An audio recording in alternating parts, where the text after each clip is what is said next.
Hi, guys. Welcome to another late show. This is your host, Lord Hellespont V, live from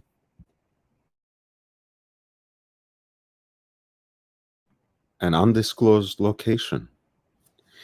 Yes, we are live and we have gone underground. We're not in our usual studio, but the grind don't stop. So we are going to report on some auctions again. And you remember I had done a preview of the Bonhams, and in a way, it's confirmed a lot of the fears and hesitations and anxieties of the auction houses in the results that it achieved in watches that it didn't sell. And I think it was a good test case, a good case study by and large, because it had some interesting watches, some watches that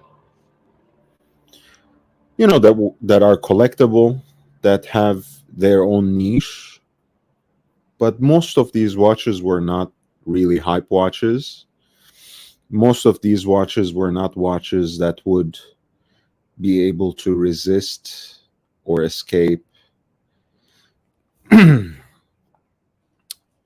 the utter and complete disaster that seems to be hitting the financial markets and that is inevitably going to affect the watch market as well. And one of the fascinating things about that supposed leaked letter about Rolex having the production was, of course, how people just decided to run with it without understanding the consequences of something like that actually happening. I mean, imagine if we were actually at a situation where corporations like Nestle or Rolex, which are not only important employers in Switzerland, but consist a large part, and perhaps a disproportionately large part in Rolex's case, because those watches are actually produced in Switzerland. You have two corporations or more that make up a very significant portion of Swiss export industry, and you have such a crisis, let's say, of natural resources, of heating, of gas, of electricity, that a company, a manufacturer of that order would have to cut down its production in half. Like, imagine the kind of one-dimensional thinking that must have gone into creating a hoax like that without thinking about the ecosystem, right? If something like that was actually happening, do you think it's just watches that are going to be affected by that? Do you think that you'll end up just profiting from it in the gray market? Like, does it hurt your head to think? Anyway, so we are going back to Bonhams, which is had an auction in New York that took place on Thursday. Hey, Corrado, lovely to see you, man. Hey, yeah, we were maybe a little harsh, maybe a little harsh, but I think they deserve it. They deserve it. It's all love, as people say. It's all love. It comes from a good place. Look again, as I'm scrolling through this auction, October 20th, Bonhams, New York, you see a lot of watches that still has simply the estimate. You know what that means? That means they haven't met the reserve, and thus have not been sold on the auction. And then when you look at the watches that have actually sold, you see pretty unexceptional, if not altogether low results that could have constituted bargains for the buyers, right? We had looked at number 57, which was a really gorgeous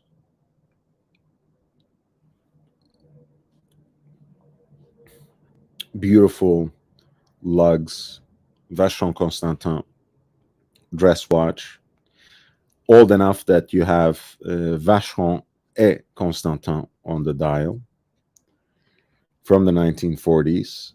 A beautiful yellow gold dress watch, relatively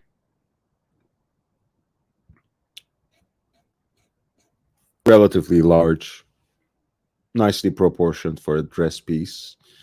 Has that, again, cow's horns lugs, and it sold for 6,375, including the premium.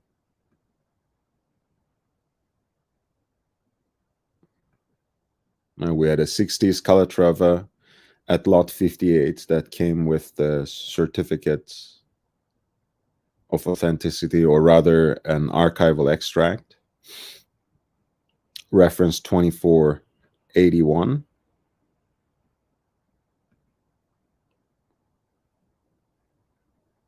And that sold for $10,200, including premium. You know, again, the reason I'm choosing these pieces are because a lot of them are interesting, collectible, wearable watches, but not necessarily anything that is hyped or extremely rare. You know, you have something a little more desirable in 2570, a 1950s Calatrava.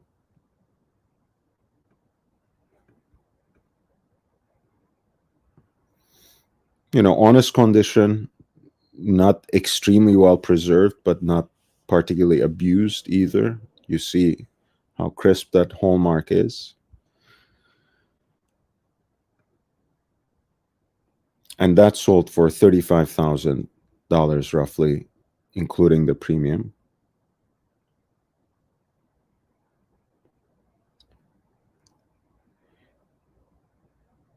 We had some interesting Rolexes here and there.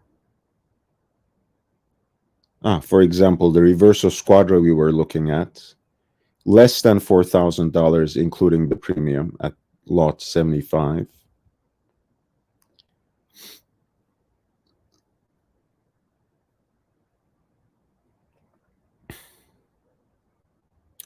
The Jaeger-LeCoultre Géographique sold for $7,000, including the premium, at lot 77.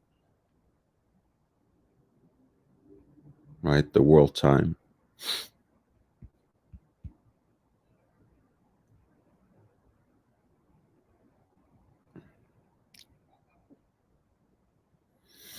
Christian van der Klauw Moon Phase sold for $7,000, including premium, at lot 85.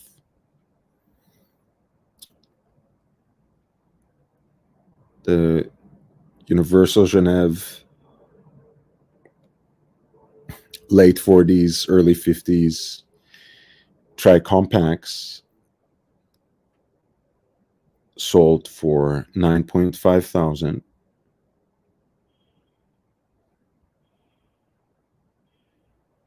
You know, all very reasonable prices, and in some cases steals, literally. I mean, look at number 99. This is a white dial Zenith powered Rolex Daytona 16520 with the so-called inverted 6. So slightly more rare than the average Zenith Daytona, slightly more collectible. You know, it's not impeccable condition. It's not absolutely pristine, but except for some, fading on the tachymeter on the stainless steel bezel, you have a perfect case, basically, all the bevels intact. And it's sold for less than $23,000, including the premium. Comes with box and papers. Trust me, would have been hard to find something like that in March with box and papers in at Daytona for less than 23,000. I don't think so. The sector dial Calatrava 5296. That sold for 20,400, including the premium, which should be around 15%,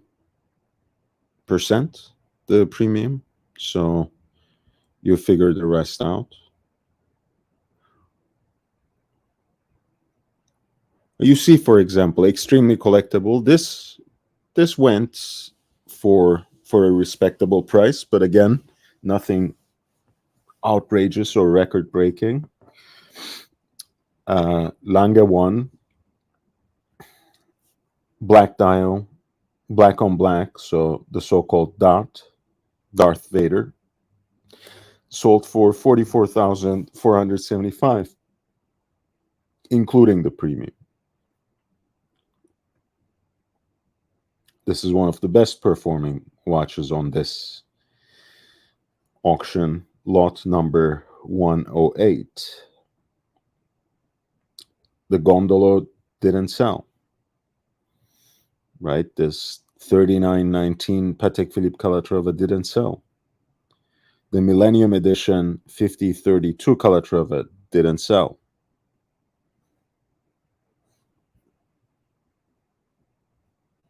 The 3940, the 36 millimeter Patek Perpetual calendar sold for 40,000, including the premium.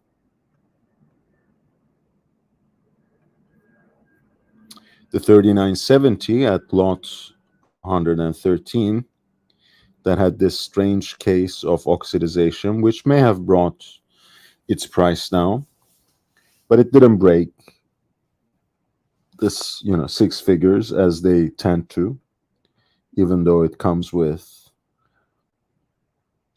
presentation box and outer box, and with the archival extract on order.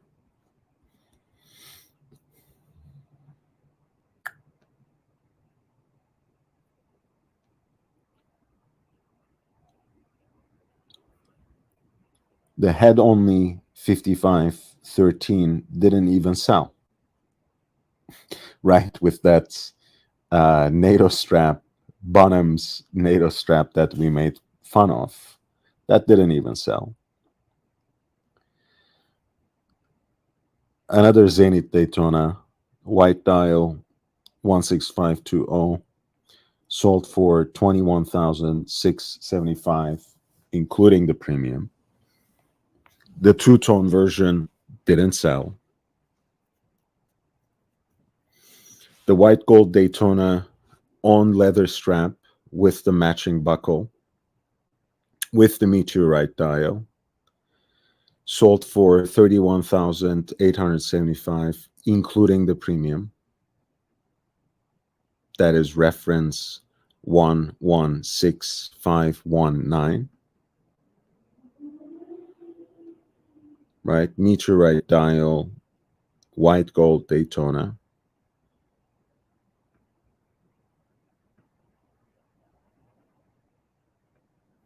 I know it's a leather strap.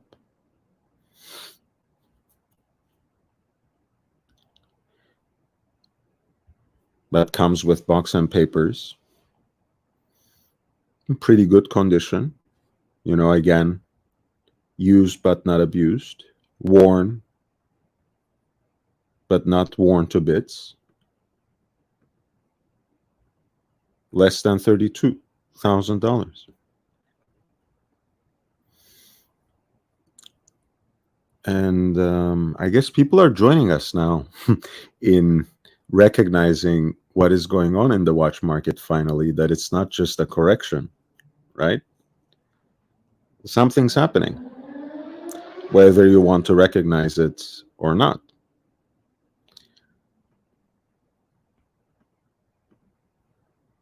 Again, we have the 1016 on that impossible NATO strap. Decent case, again, not the sharpest I've seen, not the best condition I have seen. The plastic crystal could use a little bit of polywatch or toothpaste, if that's your flavor. But then again, when was the last time pre-pandemic that you could get the 1016s for 12K? Again, it's watch head only, but you have to go back almost to 2015, if not 16, 17, right? Guys, I mean, I hesitate to say the bottom has fallen off, but prices are going to continue to dip, and this is what's going on. Hey, big bro, Junior, so nice to see you, man. Bezos, lovely, lovely, lovely to see you. Corrado, could this be partially, like you said, due to not great quality of these examples? Of course, but I think, again, Corrado, that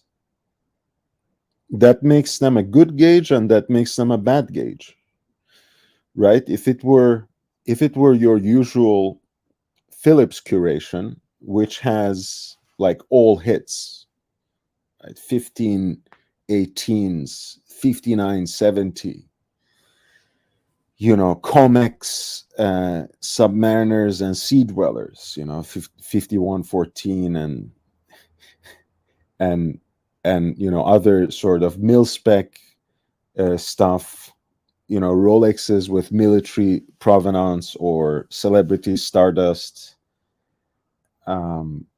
When you have an entire curation like that, A series Royal Oak in stellar condition, 3700 Patek, 5711 Patek, 15202 Royal Oak, that's also a bad gauge, right? When you have heavy hitters all across the board. So I would actually say, Corrado, and again, we look at all auctions here, right? I might be proven wrong once the results come in for the last week of October. We have examined a lot of auctions that will end at that time. For the first week of November, I might correct myself, and that's fine, right? I can't divine into the future. But here you have watches that are in decent condition, not the best I have seen, collectible references, respectable references, in certain cases, iconic references. And they're selling for absolute pre-pandemic rates. So there's something to be said about that, something to be pointed about that. And since I was going through it before the show, I wanted to share it with you. The 6263 red, for example, it didn't sell at 100,000. This was a perfectly fine watch. There wasn't anything wrong with it.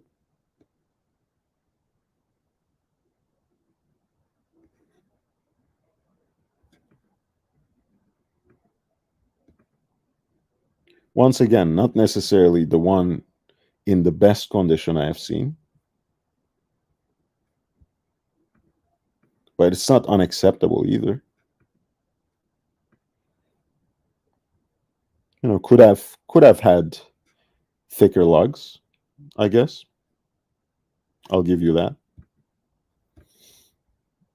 But can you imagine something like this not selling at all, not even meeting the reserve 6, 7 months ago?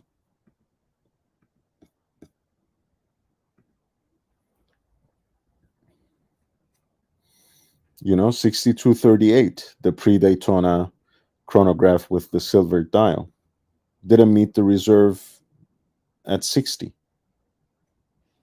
and comes damn near as a full set. What a nice collectible. If you have a Rolex collection and you want to dip a little bit into the past, one of the nicest watches you can get. It comes with box, outer box, papers. This one is actually in a lovely condition. Didn't even sell.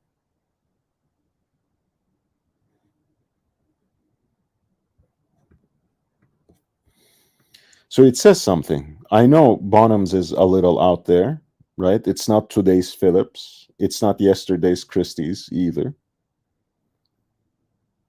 But there are a lot of good watches that didn't even sell. Some very good watches that sold for what is seemingly a bargain, and other watches that performed relatively decently. But Lange has been outperforming a lot of their competitors for a while now.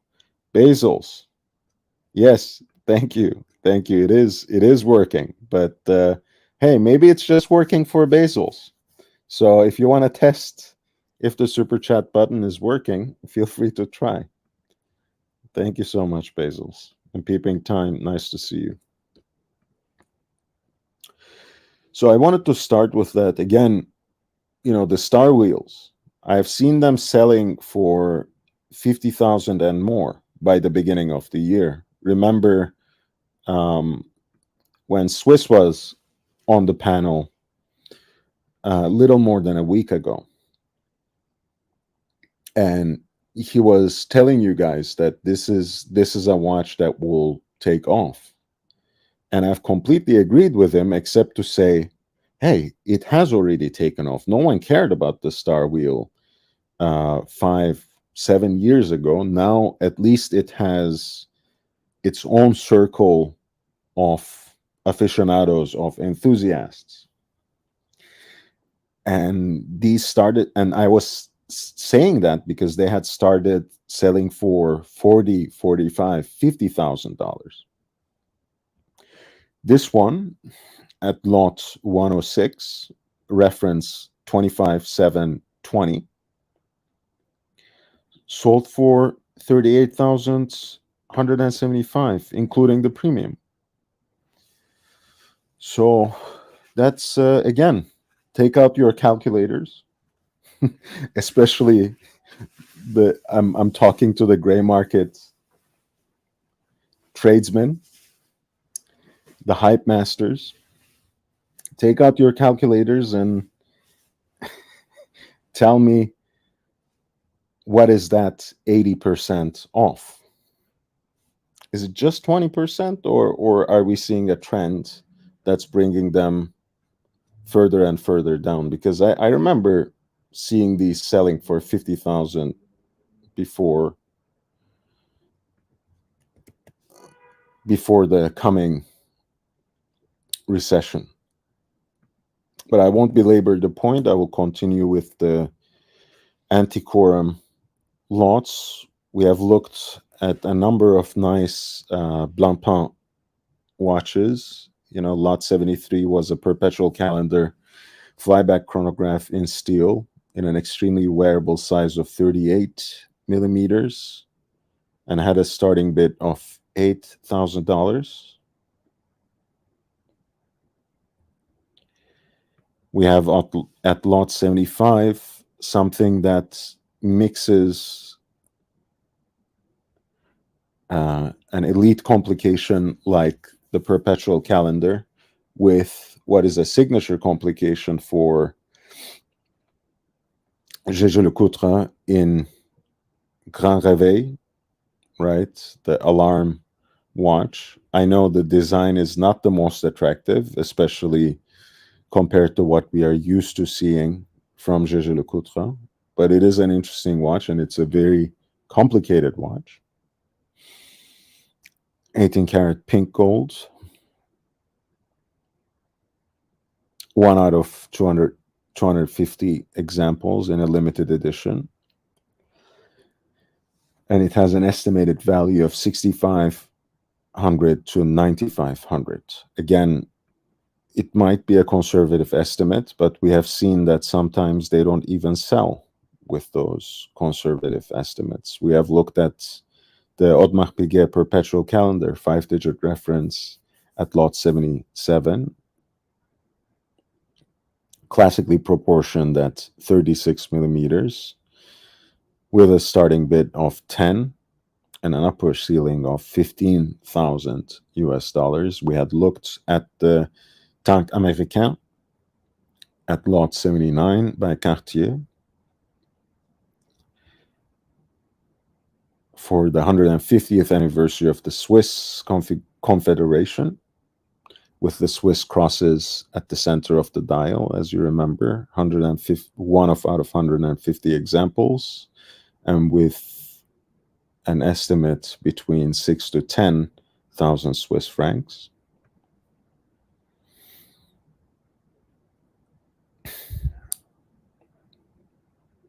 At lot 81, we had seen a Santos Dumont in yellow gold, estimated to fetch somewhere between 5 to 8,000 Swiss francs.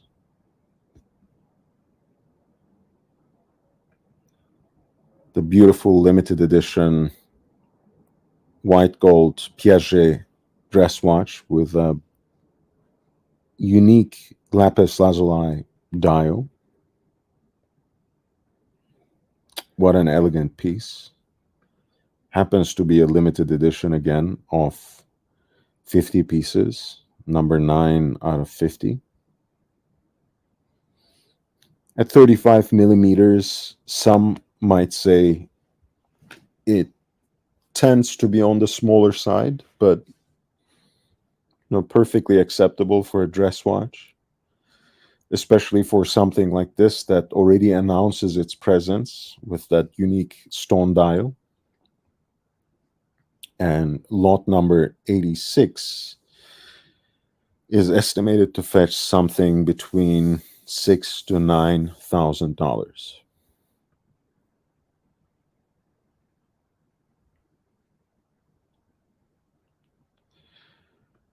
We have a very unique Rolex at lot 94.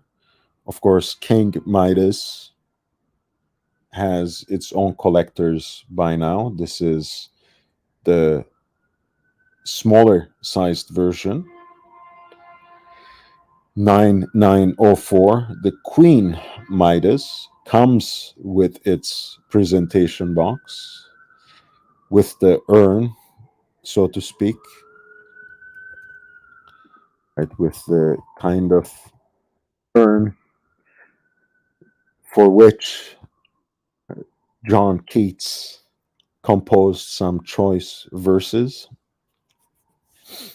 I think it's a beautiful watch. It started living a little bit of a comeback when it was seen on Rihanna's wrist. So it's a beautiful, beautiful piece. Lot number 94. Queen Midas, $6,000 to $10,000 of estimated value. Apparently the box, the original presentation box, which is this urn, is a little damaged. Something that remains to be checked, of course, by an interested buyer. But decent piece, quite a conservative estimate. Who knows what will happen?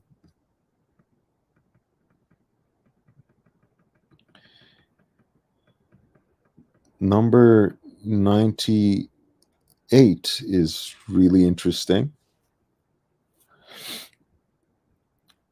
because this is basically an observatory chronometer, an imperial prince. What a beautiful piece of design. It's a pocket watch. As you know, observatory quality usually refers to the kinds of movements that were, up until mid-century, still sent to observatories, for example, to the observatory in Neuchâtel, to be chronometrically tested and trialed, put into competition with its peers. And a lot of times it would travel in these sorts of, quaint wooden boxes. And I think in a way, the presentation box and the way this watch is cased within that reflects that vibe. Very interesting. Of course, Rolex Prince is Rolex's Art Deco watch, and it's a beautiful piece of design. Look at those heat blued hands, very aesthetic, and the font itself screams Art Deco.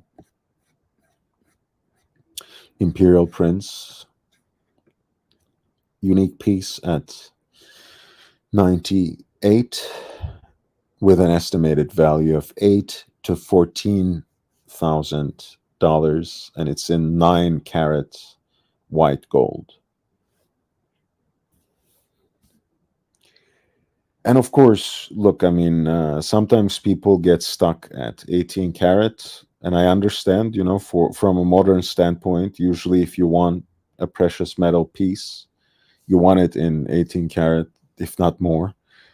But a nice thing about gold pieces that you wear on a daily basis, 9 carat for these kinds of things, like for cufflinks, for example, it's actually pretty good. It's a good compromise because usually these sorts of alloys are harder wearing, right? They're not chocolate soft.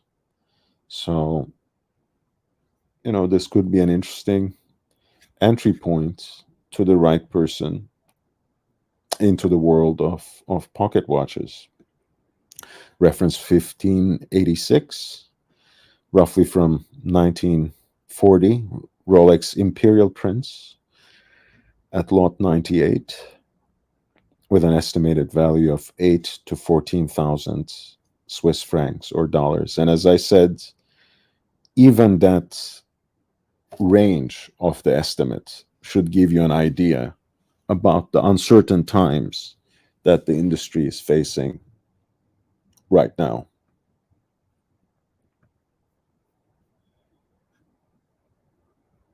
Forbin, I love it too. Actually, I adore lapis dials, so that's a very nice touch. That was lot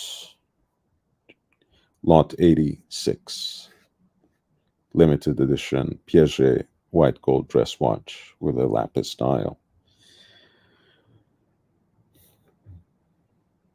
Lot 99, another Rolex chronometer with Dauphine hands at 35 millimeter in case diameter and in pink gold with this attractive honeycomb dial. It could be a great dress watch. Very well preserved for its age, at least from what I can discern from the single picture, which is something that I will have to note about Antiquorum's website listings, right? They leave a little bit to be desired when you compare it to Christie's, when you compare it to Sotheby's, when you compare it to especially Phillips. Like, those people know how to take pictures and how to present what they have, which is already very meticulously curated in the best light. Can't say the same thing about Bonhams, and I hesitate to say the same thing about Antiquorum, which usually has the most diverse curation, both desirable, collectible, but also available pieces, things that are a little more selective and are more in line with the expectations of a select group of collectors. And then pieces that are absolutely unique and have a singular provenance. And Antiquorum has it all, but I'm not sure if they always present it in the best way, at least when it comes to their website. This is lot 99. It's a Rolex reference 4816, 35 millimeter pink gold dress watch from 1950s. It is estimated to fetch amount between 6,000 to 12,000 Swiss francs. Hey, Mamba. How are you doing, man? Nice to see you.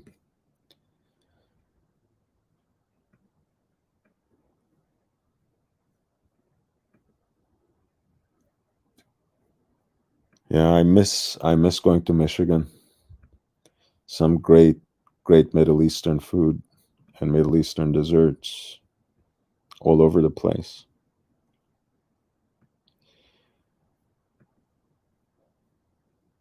Lot 100, again, very patinated, not in a stellar condition, but this is a Rolex Datejust, stainless steel with the engine turned bezel, honeycomb dial, alpha hands, heat blued seconds hand, roulette wheel for the date. Interesting piece. Not the most desirable condition, to be sure, but the dial has a warm patina, which is not the worst thing. And this is reference 6304. And the estimate is $4,000 to $7,000. It's a Datejust from 1955, roughly.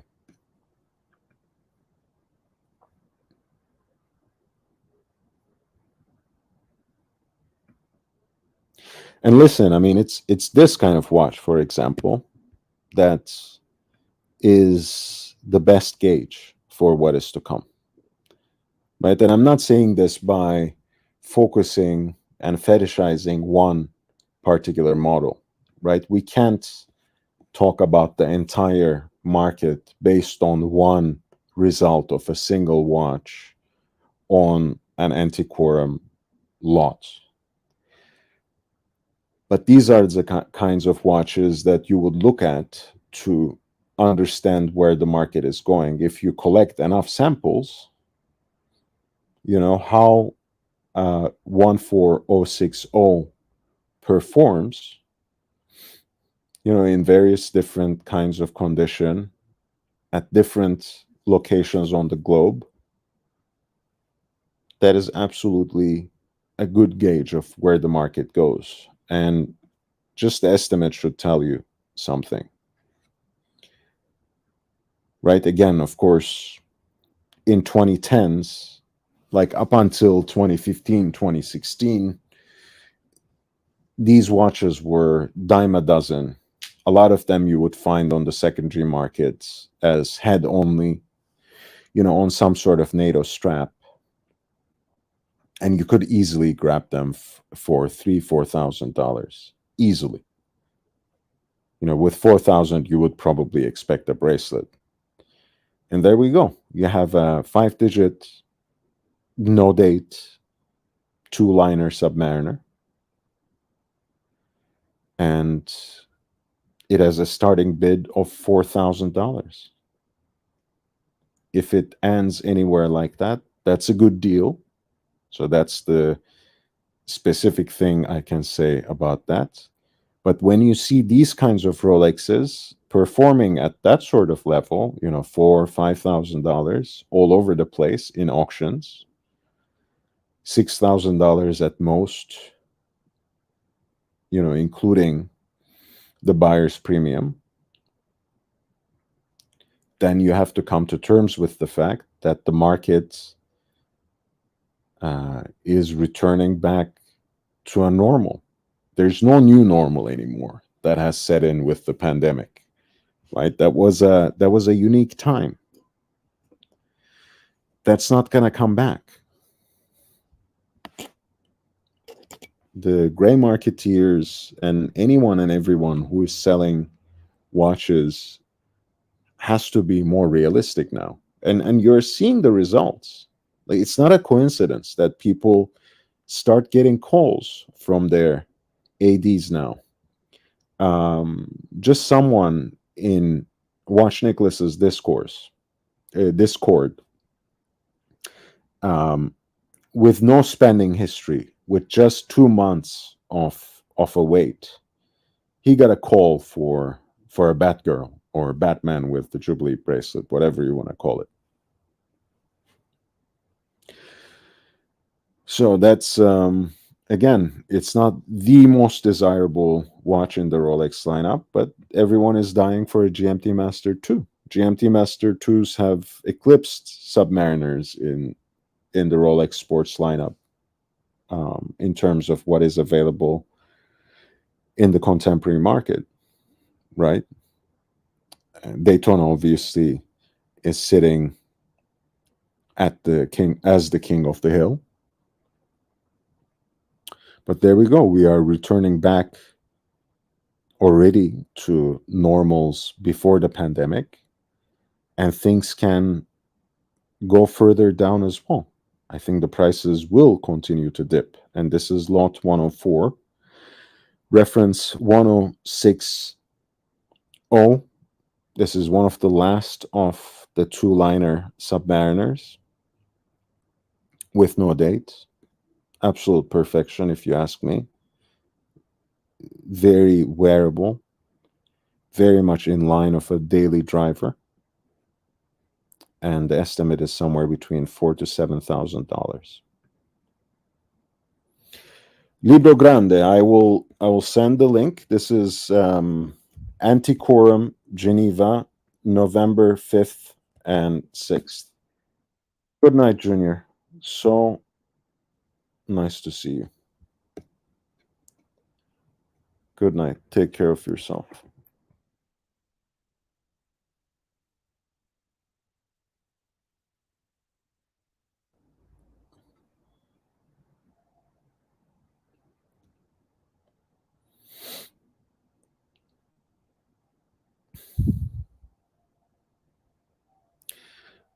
I will send the link exactly, Corrado,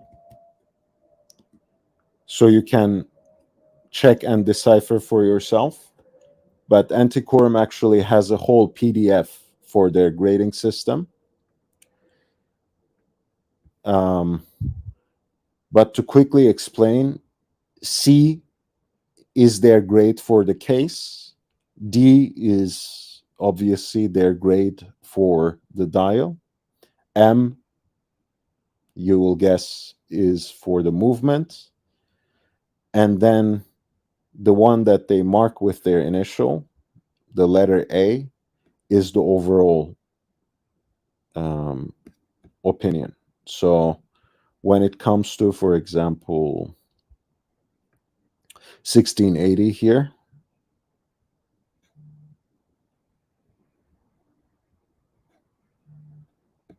right, this is C is the grade about the case, D is the grade about the dial, M is the grade about the movement, and then this is the final grade. Triple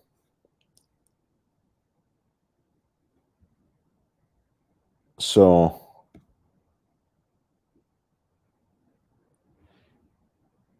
the lower the grade, the better is a good gauge. Triple A is basically one grade below exceptional. If they had signed it with their own initial, that would have been exceptional. M2 with the asterisk basically means that the movement is again very good to excellent rather than exceptional or as new. Um,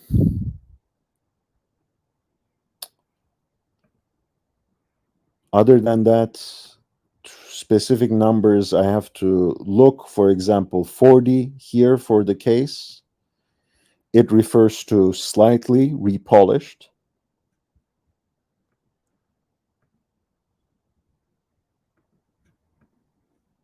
19 refers to the presence of dents. 18 refers to spots. 10 refers to patina. And this is all the case, right? 9 refers to scratches. And ultimately, the case is very good. And again, D, the case is very good.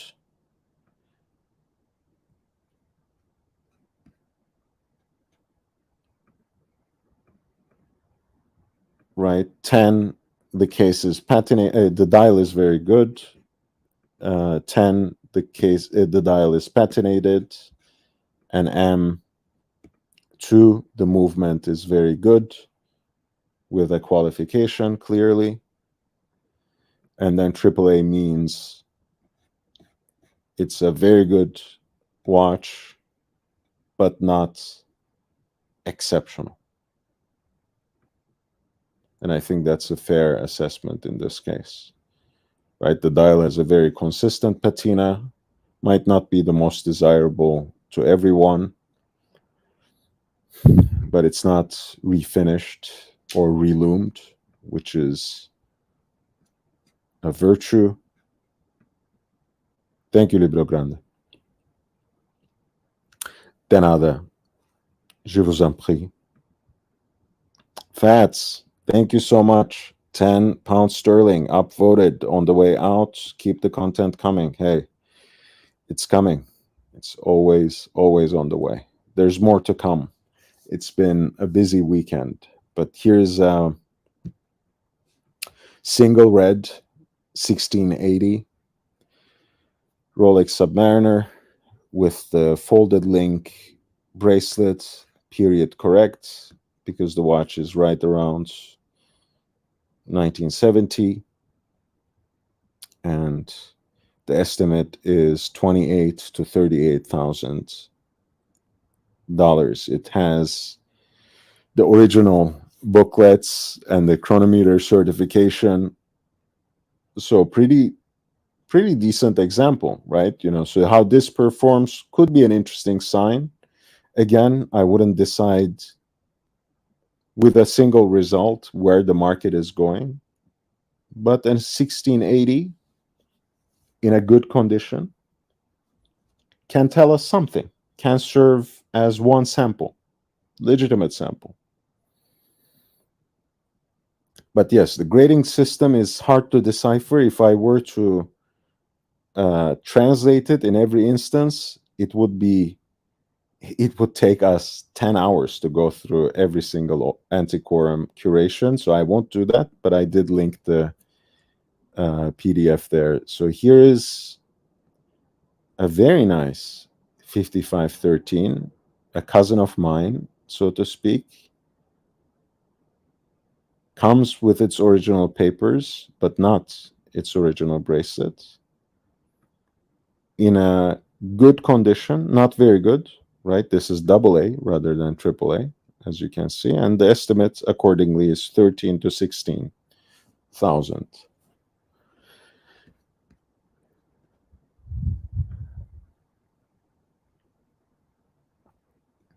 You have Comex 1660 AAA, So very good condition, good example. And the estimate is accordingly $50,000 to $70,000 for lot 107. You have a 4-digit GMT master 1675 with the fuchsia blue rotational bezel. At lot 108, the estimate is 20 to 30,000 US dollars.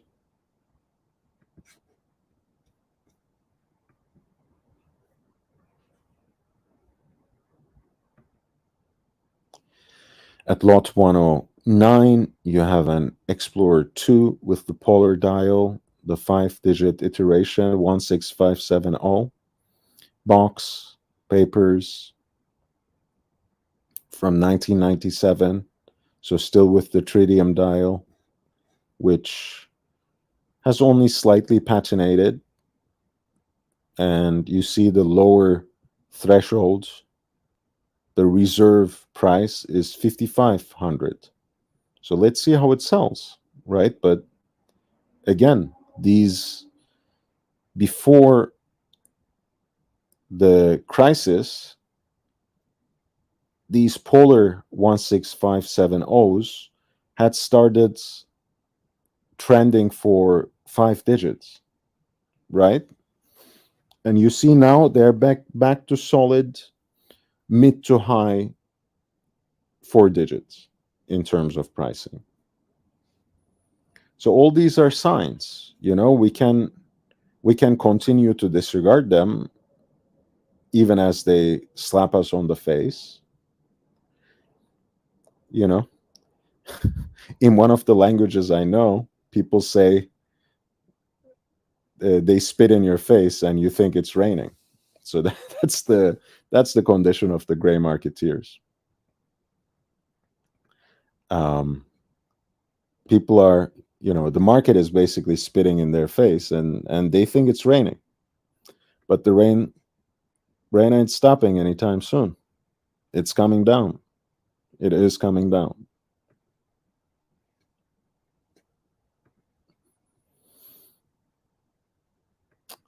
We have a beautiful Patrizzi dial 5-digit Daytona, black dial with this attractive aging on the outer dials of the chronographic registers. Damn near perfect condition. Box and papers.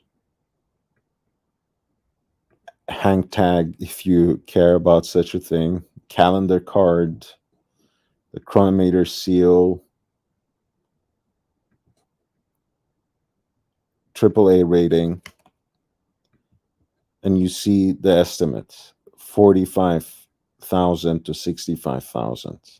Let's see if it will actually hit the reserve to sell. This is 110. It's a Rolex Daytona 16520 with the Patrizzi dial. And the reserve is $45,000.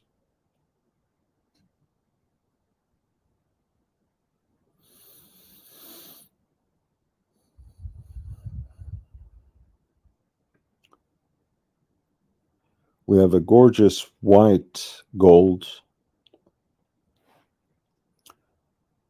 oyster quartz day date. The quartz operated day date with the integrated bracelet, basically. I think in white gold it looks beautiful. German on the day wheel.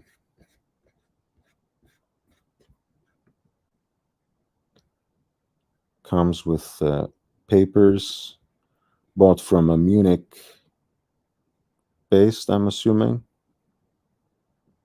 Couldn't see the entire page. I think that's just the street name though.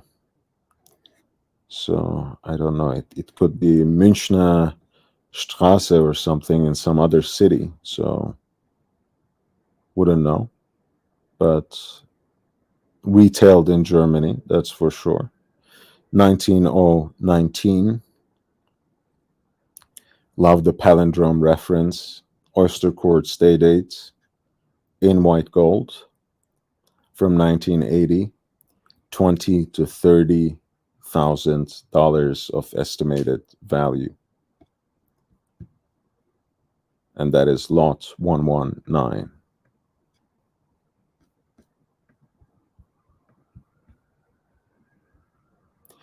We're continuing our preview of the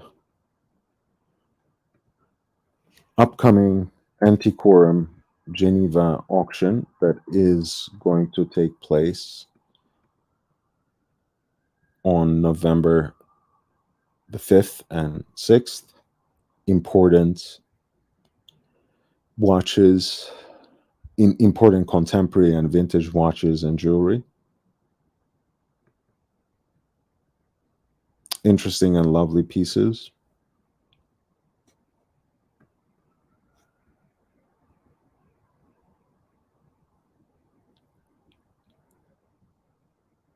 A lot of musical snuff boxes and pocket watches. I'll skip over them simply because I can't offer much of a grounded expert opinion. But here we have back-to-back 3 very interesting early Audemars Piguet Royal Oaks. As you can guess, the A series is the earliest and inevitably the most desirable, especially if it comes with an original dial, original crown, the original date wheel, the original clasp, etc. And there are ways of recognizing that.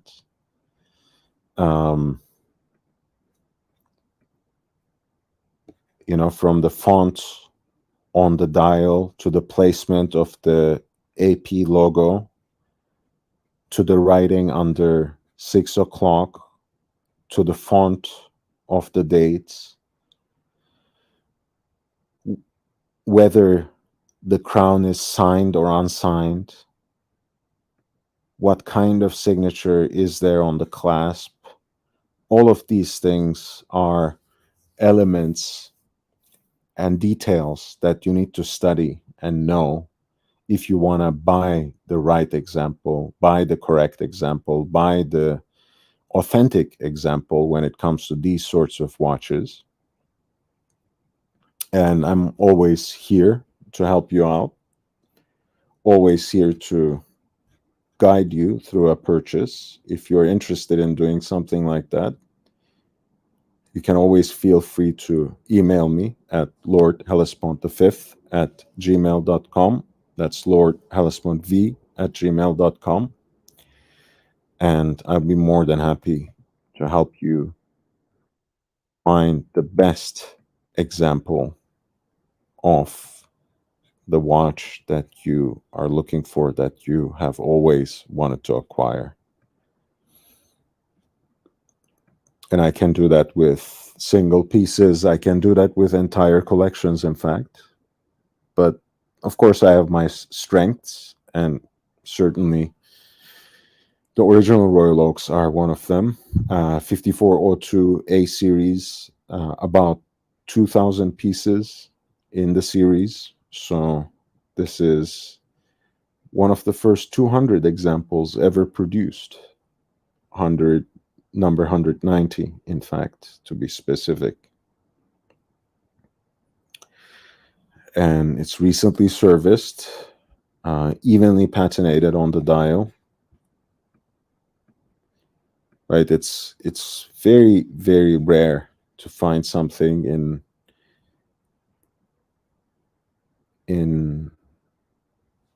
with an unchanged dial that has not turned in color, that has not faded, that has not become quote unquote tropical.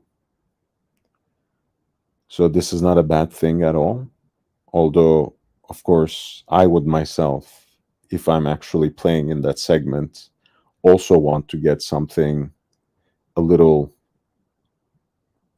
a little more black, a little more near the original uh, night blue kind of shade, but this is not an undesirable patina at all. The watch just looks beautiful in every other way. So lot 141, A series reference 5404, has an estimated value of 100,000 to 150,000.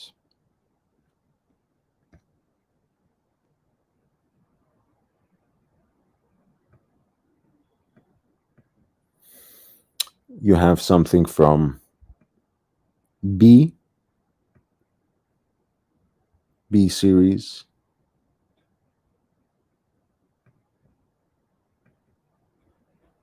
Again, I can already see certain elements of this watch that, that may make it less desirable for that.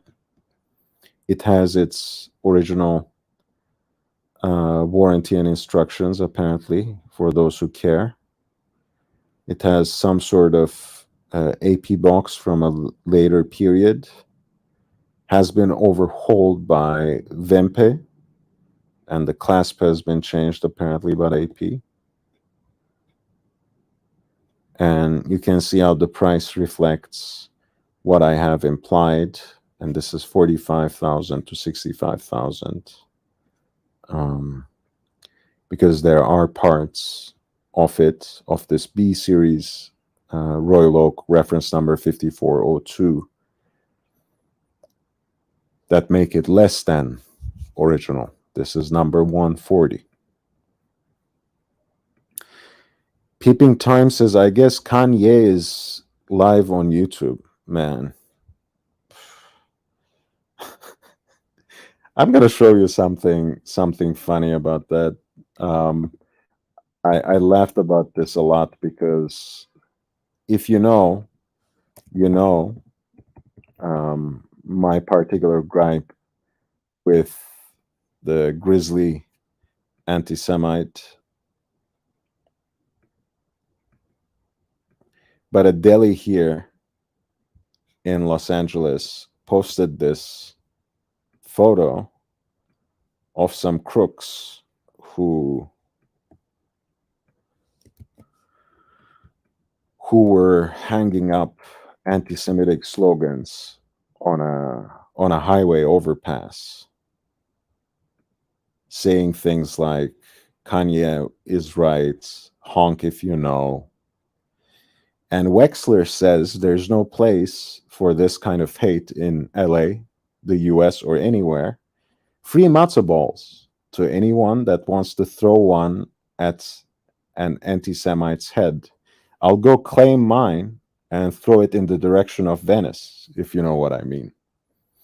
And maybe also one in the direction of the channel that platformed that grizzly anti-Semite. But yes, the matzo balls are coming in their direction quite soon.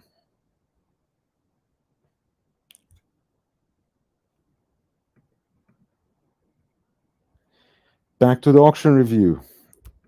C series Audemars Piguet Royal Oak.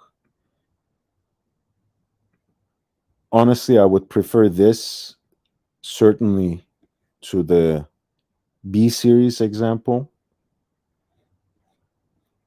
If you know, you know. There are aspects of it that make it much more desirable, at least to someone like me. Not to mention the relatively stellar condition of the dial. Very consistently dark. Maybe one shade lighter, one notch patinated than it originally was. Evenly patinated in terms of the luminous material on the hands and the dial.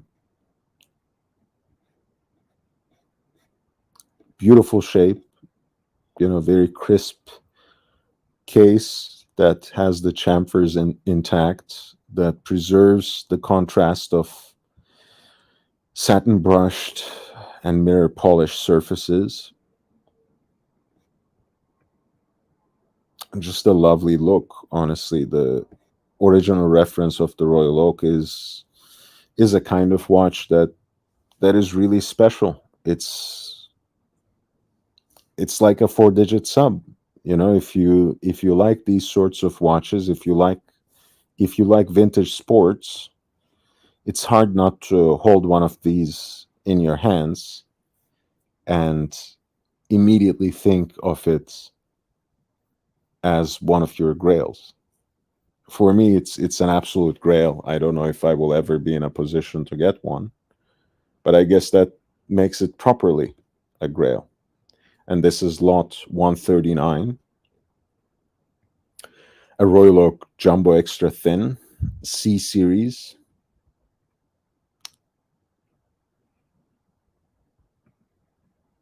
Beautiful piece.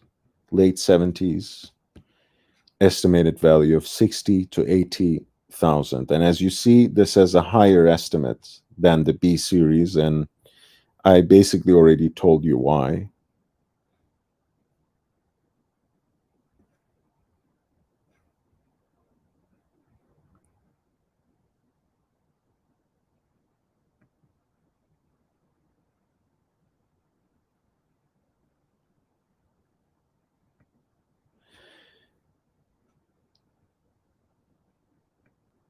You have a Royal Oak Chrono at lot 145.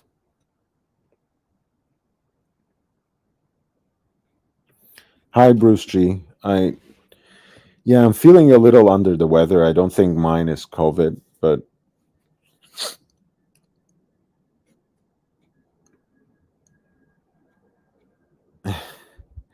yeah, I'm, peeping. I mean, I appreciate the sentiment. Of course, we would all like more traffic, but I like building my audience consistently. You know, having people like you who are here, day in, day out, every night, who contribute to the discussion, who are organically connected to the channel, who are invested in its growth, who contribute. It's hard to gain an audience like that and have it naturally be part of your channel, in the long term. I would rather have people like you. I'd rather have 5 people like you than 500 people that I will divert from some other live stream. So I'm very happy with what I have here. I appreciate you. This is lot 145. It's a reference 26300, a Royal Oak chronograph with a blue dial and orange accents. And the estimate is somewhere between $25,000 to $35,000.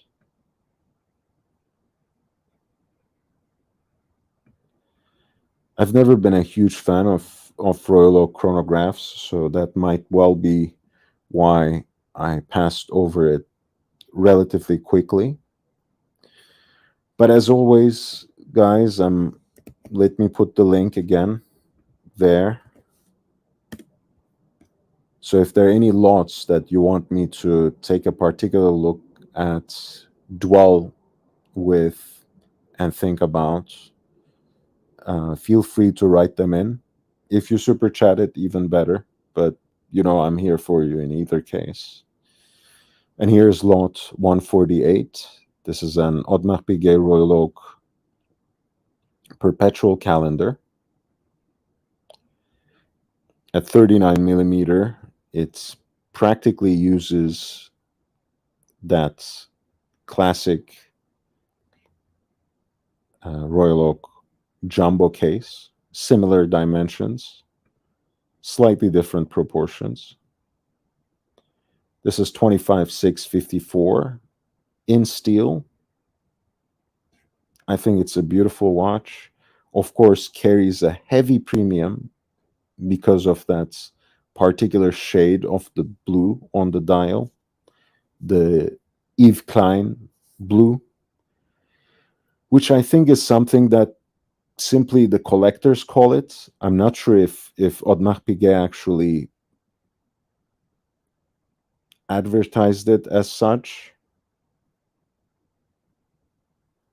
if they ever entered into an actual collaboration with the artist who became particularly famous for his attachment to this shade of blue in his paintings. Though I wouldn't be surprised, but I'm not sure about the history of that particular nickname. But it's pretty accurate. This is as Yves Klein of a blue as it gets.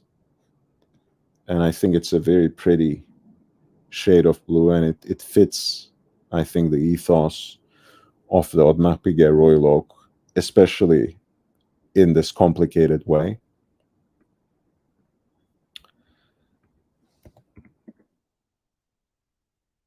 And, their perpetual calendars, I find always to be extremely beautiful and very desirable because, again, they're very wearable, um, usually very thin for the kind of complication they bring to the table.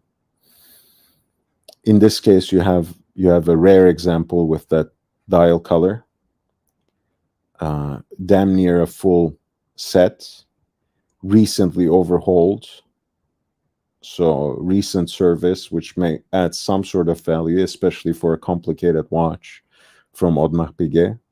And the estimate reflects that,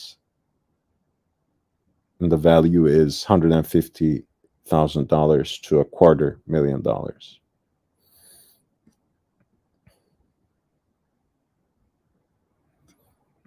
Get better soon, Bruce. Yes.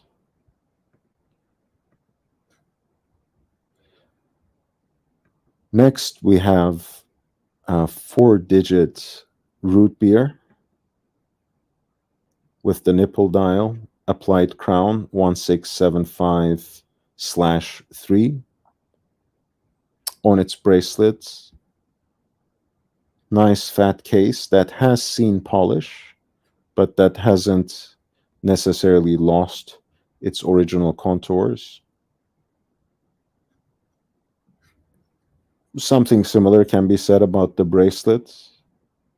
It's in good condition, but not. Whoa, I haven't seen that. Interesting. We'll get to that. What are those small diamonds? Same thing can be said about the bracelet, which seems to have a little bit of a stretch, but probably nothing that makes it unwearable. I'm still fascinated by this diamond setting on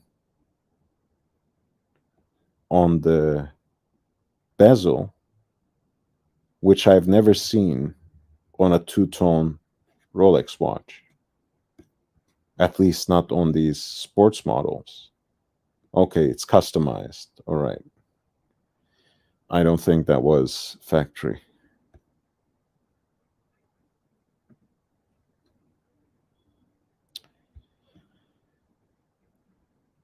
The estimate is $10,000 to $16,000 for this two-tone GMT Master 4-digit reference with a customized bezel, customized diamond set bezel, nipple dial, the famous root beer, $10,000 to $16,000 of estimated value at lot 149.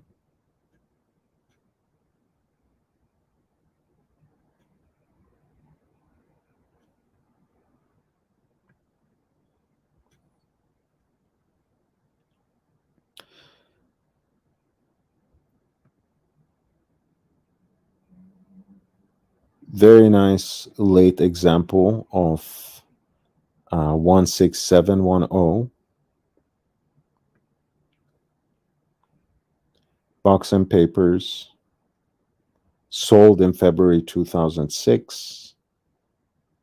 GMT Master 2, original box, punched warranty, booklets, calendar, chronometer tag.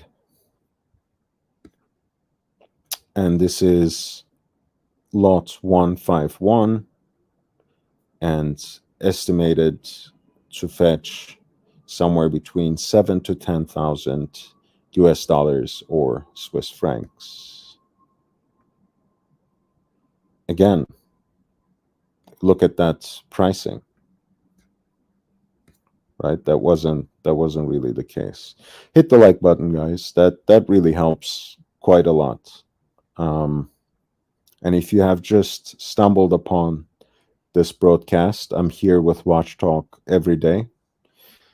Usually, I do show my face, but we're at an undisclosed location today, so you have to do with just the ASMR, unintentional ASMR for tonight. Hopefully that's okay. At lot 154, we have a 4-digit GMT master, 1675 with the Pepsi bezel, roughly from year 1971. Rolex Spain service in 2009, and comes accordingly with a card that testifies to that. Again, it has the AAA mark that's given to it by Antiquorum, which makes it just one notch below exceptional. It's a pretty good condition with an estimated value of $10,000 to $15,000.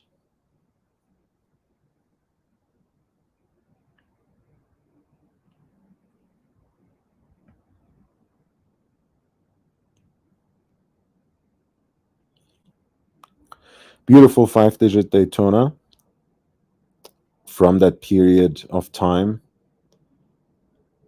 when they were powered by the Zenit El Primero based caliber 4030, based on El Primero caliber 400. This is lot number 156. It's an early example with the 4-line dial.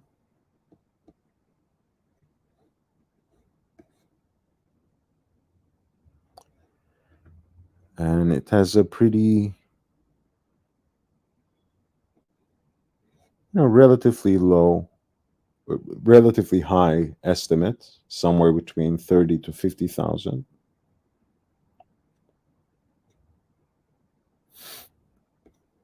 The 4-liner dial is a rarity, right? Because it doesn't have the officially certified superlative chronometer, just superlative chronometer cosmograph.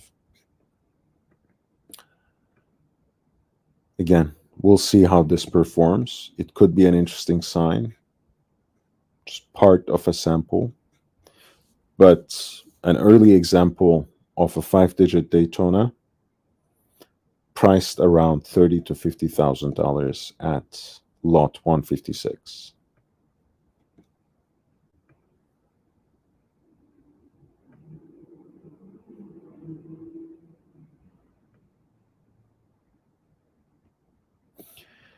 You have the so-called floating dial, where the cosmograph writing is a little bit apart from those 4 lines.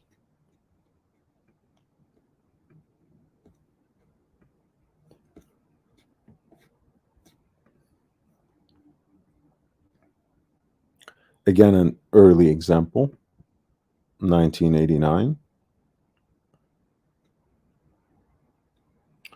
One of the most collectible iterations of that reference.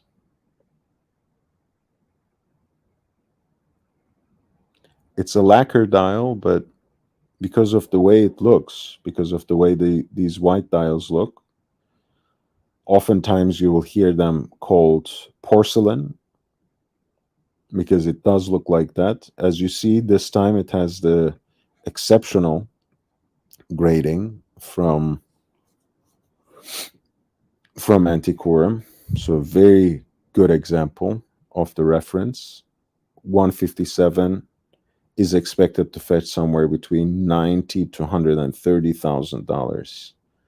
And I'm sorry to say that's wishful thinking. I think this will be one of the watches that probably doesn't sell. Um, but hey, maybe someone is looking for a Zenith powered Daytona with the porcelain dial.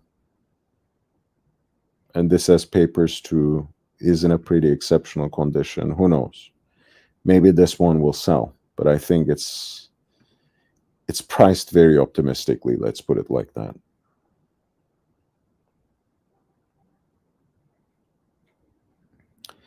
Some beautiful vintage 4-digit hand-wound Daytonas back to back after that. There's a 6265, a big red. You see that fat enlarged font of the red writing for the Daytona.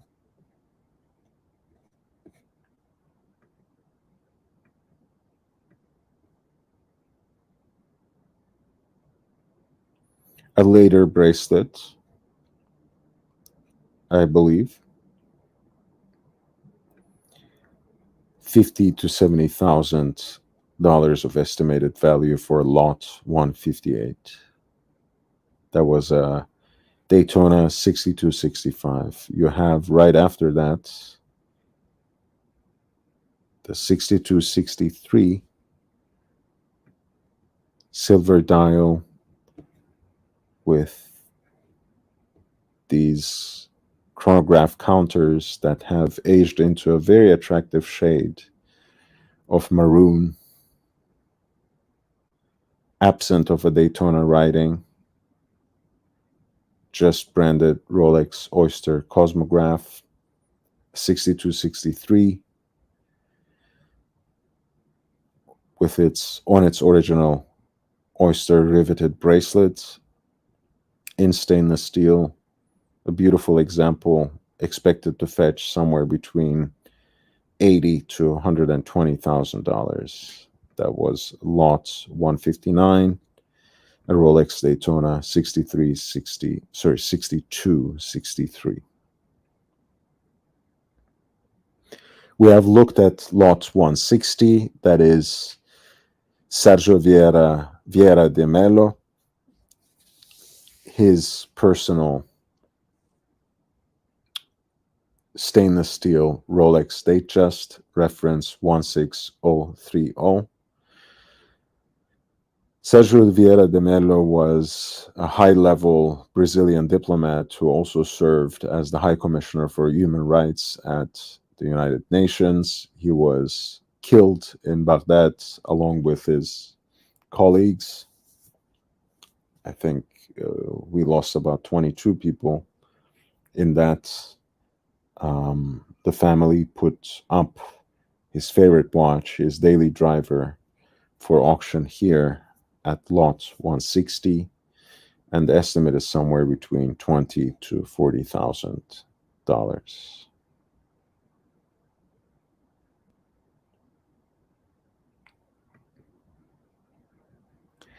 You have the MIH or MIH titanium annual calendar. This is the watch that Paul Gaba made for the Musée International de l'Horlogerie in La Chaux-de-Fonds. It's a pretty unique watch. I think they just introduced a new version, but this was sold out for quite some time. 42 millimeters in titanium.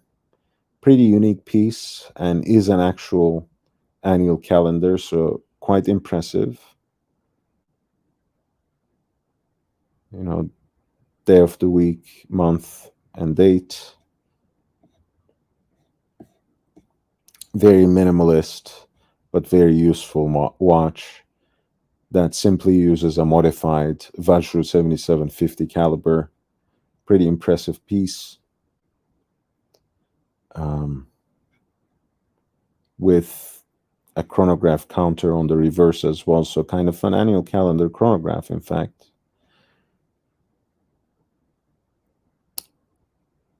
Quite a collectible piece. I know it has its own group of enthusiasts, valued here somewhere between $3,000 to $5,000. And it's a monopusher chronograph as well as an annual calendar. And this should serve as some sort of AM PM indicator, if I'm not mistaken. So pretty functional watch for what it is. And that's lot 164, the annual calendar chronograph in titanium that Paul Gerber has produced for the International Museum of Horology, with an estimated value of $3,000 to $5,000. We have a white gold standard fare A. Lange und Söhne, Lange 1, Lange 1 in white gold at lot 165, roughly from year 2000, and has an estimated value of $20,000 to $30,000. Again, would be interesting to see how it would perform.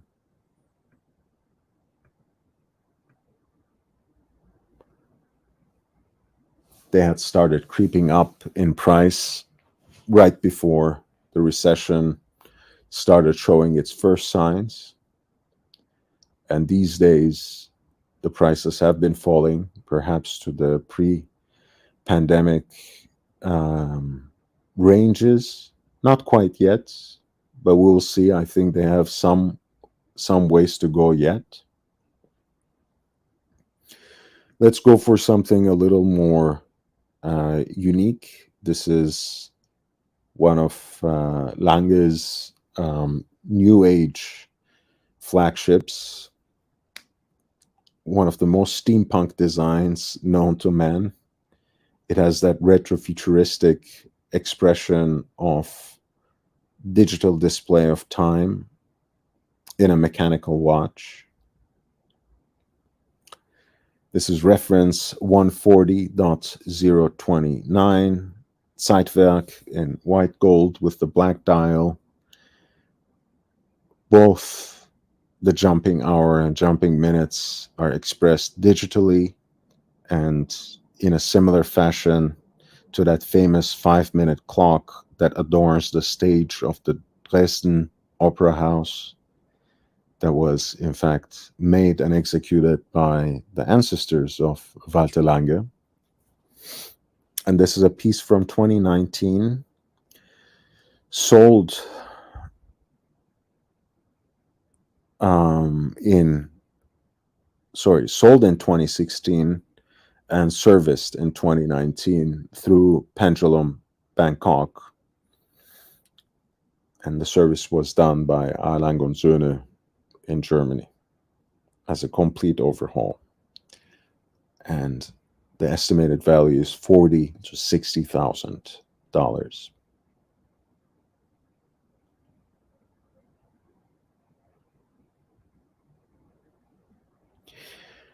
We have one of the quirky and interesting watches that have ever been produced by Vacheron Constantin. The watch itself, I think, won't strike you as something entirely unique. In fact, it has an aesthetic that is very much infused of 1920s,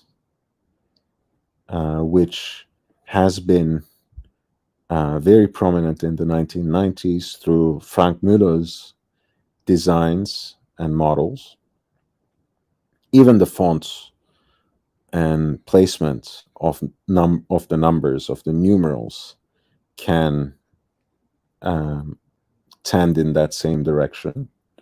But I kind of like this watch. I love the lugs of the case, which are like the falcon's talons. It fits with Vacheron Constantin's aesthetic of design, and also their particular way of always playing around with their own symbols, from the Maltese cross to uniquely shaped lugs.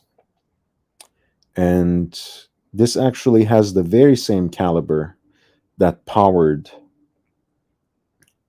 its contemporary overseas chronographs as well. So you have the same uh, Frédéric Piguet chronograph movements that powered both the Royal Eagle, this reference number 49145, as well as the overseas chronograph from the previous edition, which was, I think, reference number 49150. So this is 49145, which is the Royal Eagle chronograph in stainless steel. And you had the 49150, which was at the time the overseas chronograph in stainless steel. And those present a very interesting deal right about now. I can see examples again trending around $15,000. Incredible deal. But more than that, I think it's showing how the prices continue to dip. So the time to buy these sorts of pieces is perhaps not now. You wait for a few more months and you'll find even better deals. This is the Vacheron Constantin Royal Eagle, reference 49145 from year 2008 with a certificate of origin.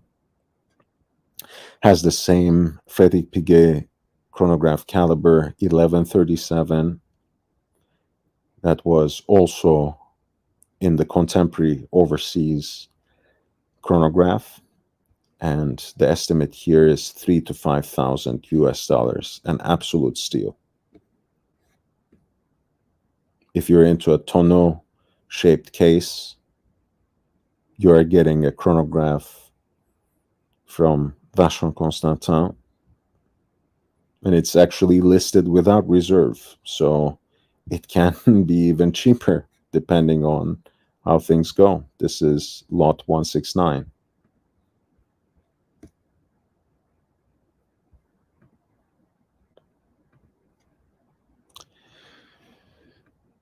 $170, we have a Glashütte Original, a Senator Power Reserve moon phase in pink gold, or as it's said in American English, Glashütte number 170, Senator Power Reserve moon phase from 2002. Again, sold without reserve, starts at one Swiss franc, but the estimate is $3,000 to $5,000. Again, just goes to show you the range of watches that are available in a lot of auctions.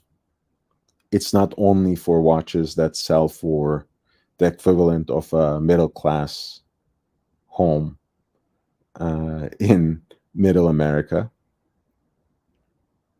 right? So keep your eyes open, keep your options open, always be on the lookout for the best deal. And if you need a little bit of a guidance, I'm always here for you. Send in something to the comments. Send me an email at lordhellespuntv@gmail.com, and I'll do my best to help you. This is lot number 170, Glashütte Original, Senator Power Reserve with a moon phase in pink gold. And the estimate is $3,000 to $5,000, but the watch is sold without reserve, and the bidding starts at 1 franc actually.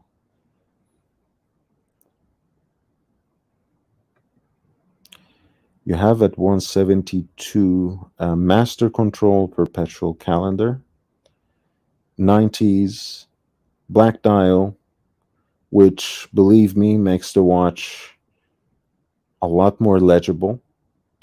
It has a 2-digit display for the year, in addition to, of course, the perpetual calendar with a precise moon phase. Derivative of the Kurt-Klaus module.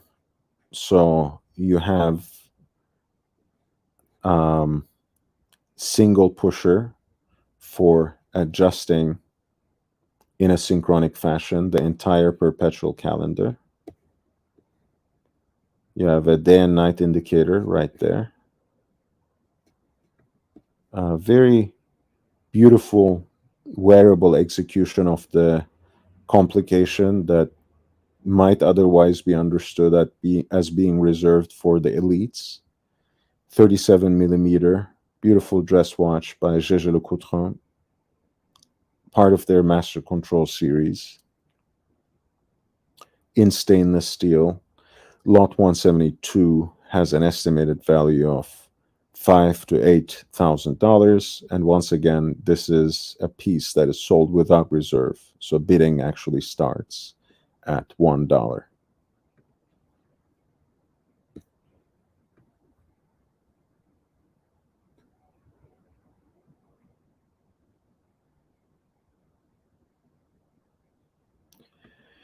We have at lot 175 an H. Moser Monarch Platinum, their classic dress watch with a silver starburst dial.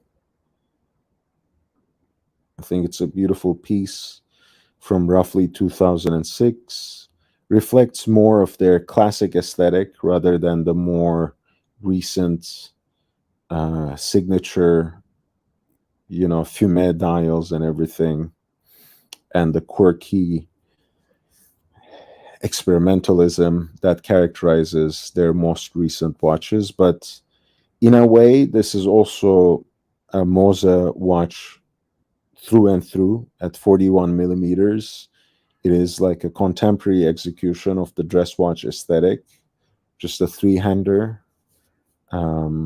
That's not ostentatious, that's not really showy. It's rather discreet, but with a modern sizing, with modern proportions at 41 millimeter. And in platinum and a 7-day power reserve, it's a very attractive option for a dress watch, and actually has a power reserve indicator and a date on the back as well, which I don't know how useful it would be, but at least it's there. This is H. Moser dress watch from 2006. The reference number is 343.505. The model name is Monarch, and it comes damn near as a full set, and the estimate is $12,000 to $18,000 for lot number 175. With that being said, let me take a very quick break, and I will be right back. And I want to leave you with this unique de Béthune titanium watch. And this is lot 176.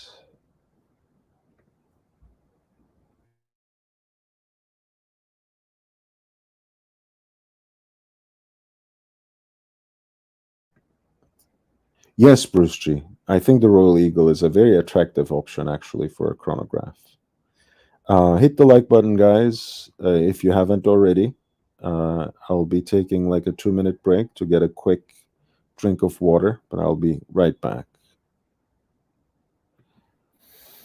It does have a round movement, the Royal Eagle Bruce G, but it also has a solid case back. So if you're a purist like me, you might still be bothered by that, even with the solid case back. But unfortunately, no, it doesn't have a movement that's shaped and built for it. It has the exact same Frédéric Piguet movement that is in 49-150, which is the overseas chronograph, the one with the big date. The exact same thing.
Oh, we're back. We are back.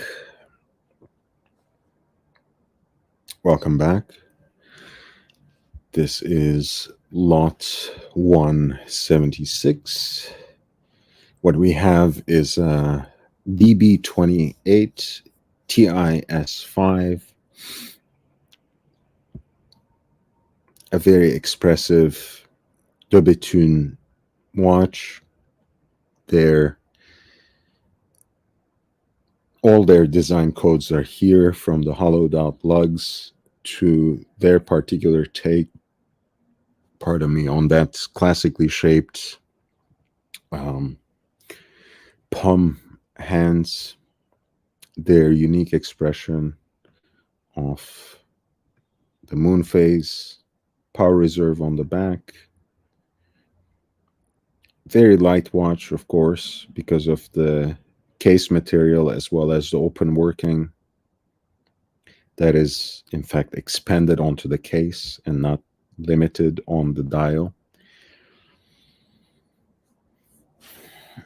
Again, very expressive for its three-dimensional moon phase indication. Very avant-garde, but also accordingly priced in a way.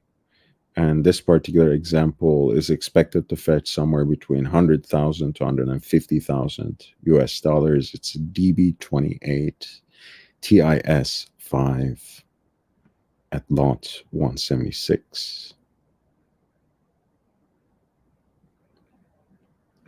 At 177, you have an oversized and potentially pièce unique by de Bethune. Again, you have a very unique piece of design. It's a version of the DB24 in titanium with blue accents.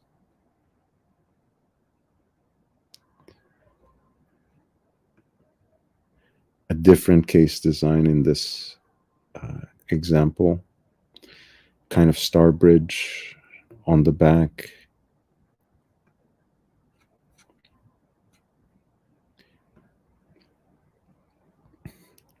I think of all these sort of avant-garde brands, I like de Bethune's designs. Not sure if it's in a way something that I would like to own, but from a certain distance, I really appreciate their peculiar aesthetic. Um, and you know already on this channel that I like brands that do their own thing, even if it doesn't necessarily appeal to me personally. I always try to shine some light on them and give some sort of platform to their designs, to their creations. And De Betun is clearly one of those brands. And this is possibly a unique piece from roughly around 2009, an execution of their big power super sport model at 48 millimeters. It's a monster of a watch, and the estimate again reflects the uniqueness of the piece. $100,000 to $150,000 for lot 177, which is a DB24.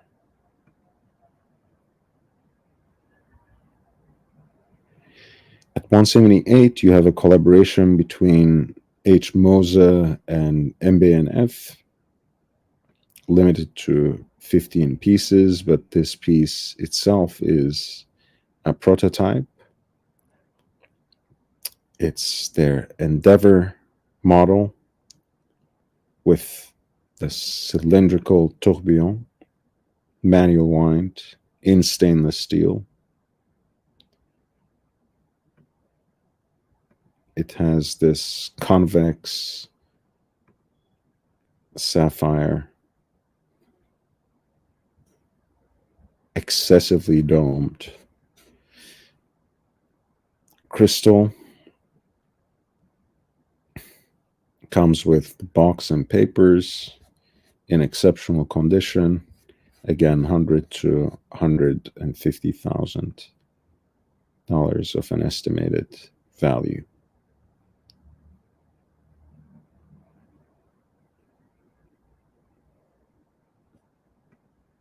At lot 180, we have an IWC GST chrono rattrapante, a split-second chronograph with day and date at 43 millimeters. It's a big watch. It's a reference 3715, stainless steel,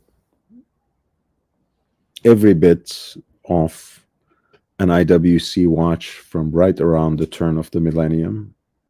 At lot number 180, we have an IWC 3715 GST chrono rattrapante in stainless steel. Bidding starts at 1 Swiss franc, and the estimated value is 2,500 to 4,500 US dollars.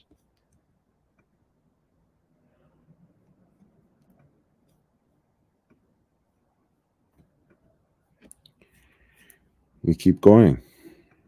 We keep going. We have a PAM 00249 at 182. Radiomir 1936 with the California dial. New old stock. These are, as you know, very hefty watches, but to me they reflect a beautiful aesthetic, that classic cushion-shaped original oyster case look with that oversized crown. I really like that particular aspect of the Panerai look. In stainless steel, of course, a 47 millimeter case. Limited edition. Produced and sold around 2007. You know, for the right collector, this can be a target of opportunity at lot number 182. and it comes as a full set, new old stock, with an estimated value between $7,000 to $10,000. PAM 249 with the California dial.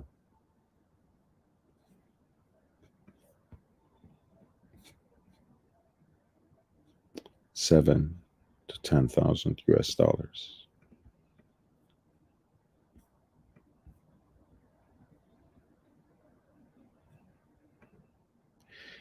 Another new old stock Panerai, another Radiomir 1938, this time a PAM 00232. Again, comes as a full set, new old stock from 2007. And the estimate is $6,000 to $10,000 US dollars.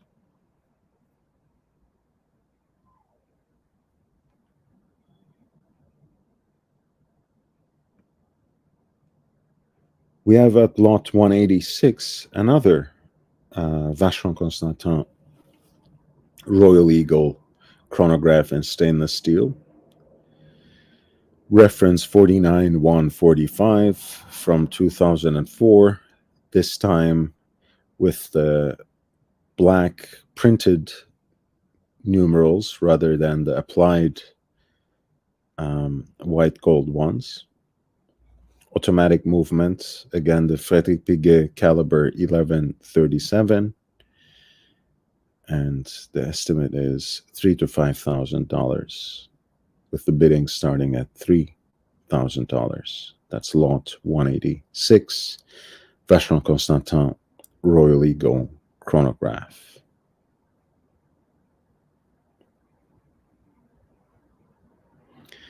We have two very desirable Patek Philippe pieces back to back that are already discontinued, but in a way present very attractive options and alternatives to what is now still available in the lineup. Both flyback chronographs. Let's start with lot 187. This is a watch that I particularly like. Has this barley corn guilloche decoration in the middle, white gold case with a largely blue dial, kind of a sporty version of Patek's World Time watches, a more dynamic and youthful take on their World Time watches, World Time series. This is a World Timer and a flyback chronograph. Very nice size for the case at 39 millimeters. I think the blue goes really well with the white metal of the case. 5930G is a great watch, now discontinued. Here it comes with the box and papers, or rather the original warranty and booklets, so probably no box. From 2017, this piece has an estimated value of $36,000 to $70,000 US dollars, and the bidding starts at $36,000 for Patek Philippe 5930G at lot number 187. Number 188 is this time a model that combines the flyback chronograph with an annual calendar in a stainless steel case and with a matching beads of rice bracelet as well. It was an extremely popular model. It is now discontinued, the 5960 altogether as a reference, but the stainless steel version was first to go. And this is a piece that I think, again, is one of the most tasteful executions of a Patek Philippe sports watch, if you ask my humble opinion. 5960 /1A dash 001, the stainless steel, white dial, matching bracelets, annual calendar flyback chronograph, beautiful piece, great value for the kind of watch you're getting if you can get it at the lower end of this estimate, which is $40,000 to $70,000 for lot number 188.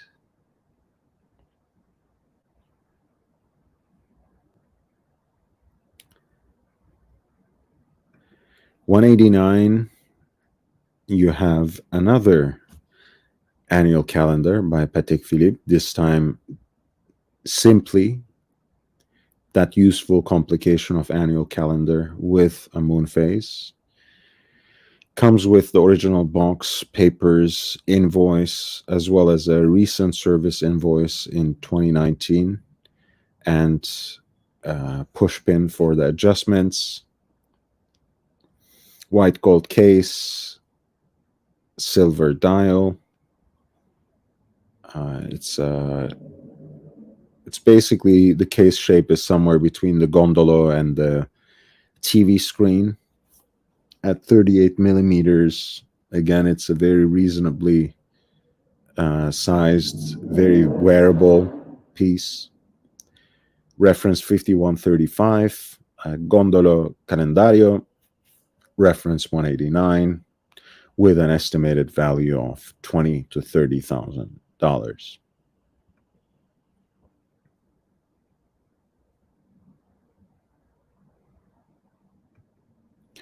You have a 5035G,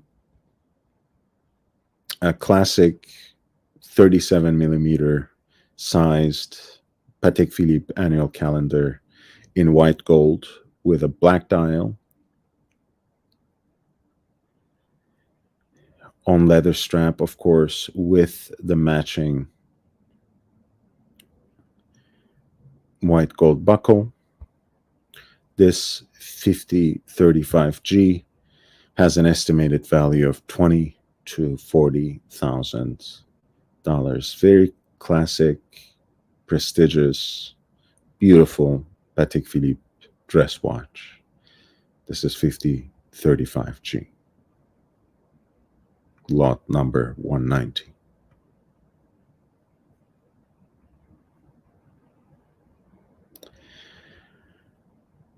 We have a Calatrava at lot 191, a piece that wasn't extremely popular when it came out and then suddenly became hyped up and seems to have now once again fallen from graces as new models came out. This is lot 191, 6000G, white gold Calatrava with a two-tone dial at 37 millimeters, off-center subsidiary dial for the seconds, pointer date on the chapter ring from year 2010. This is lot number 191, Patek Philippe Calatrava, 6000G. It is estimated to fetch somewhere between $10,000 to $18,000.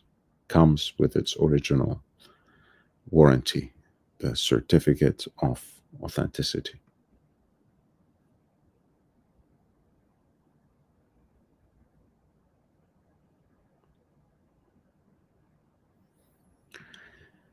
You have a 5170, beautiful hand-wound chronograph with Patek's in-house caliber.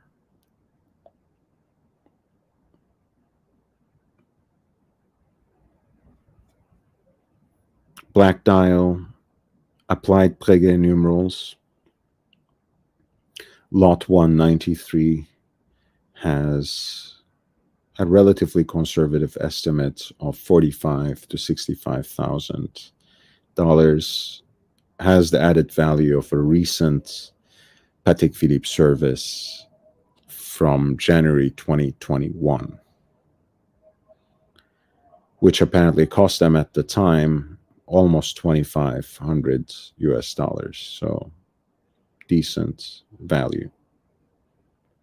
And as you know, this is a discontinued model. Um, it is, I would say, historically important because the 5170 is Patek's first uh, hand-wound chronograph with an in-house built caliber. Before that, as you know, they used for a long time Lemania and Nouvelle Lemania CH27 as their base. Before that, in serial production, they used to use Valjoux 13 as their base. So 5170 was the first generation of Patek Philippe chronographs with an in-house caliber. I think they are beautifully sized, right under 40 millimeters. With the Breguet numerals, they, I think, express that classic elements of design and the simple beauty that is signature of Patek Philippe. And here with the black dial against the white metal, this is a beautiful piece, lot 193. The estimate is 45 to 65,000 US dollars. Hey, thank you, Nick. Thank you for being here. And Gundog, thank you for dropping by. Please hit the like button. Yeah, it's not bad. Not bad, Nick, because, you know, Sundays are and Mondays are generally very slow. So it happens. It happens. And again, I'm always here for, even when there are 10 or less than 10 viewers, because I know people are tuned in. I know they're listening. I know they want to contribute. They want to ask questions, and they're always welcome. This is lot 194. It's a kind of tortue shape case in pink gold, applied Breguet numerals in that same pink gold, of course, perpetual calendar Patek with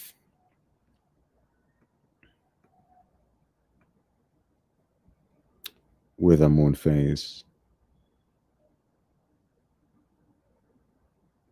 and leap year indicator as well.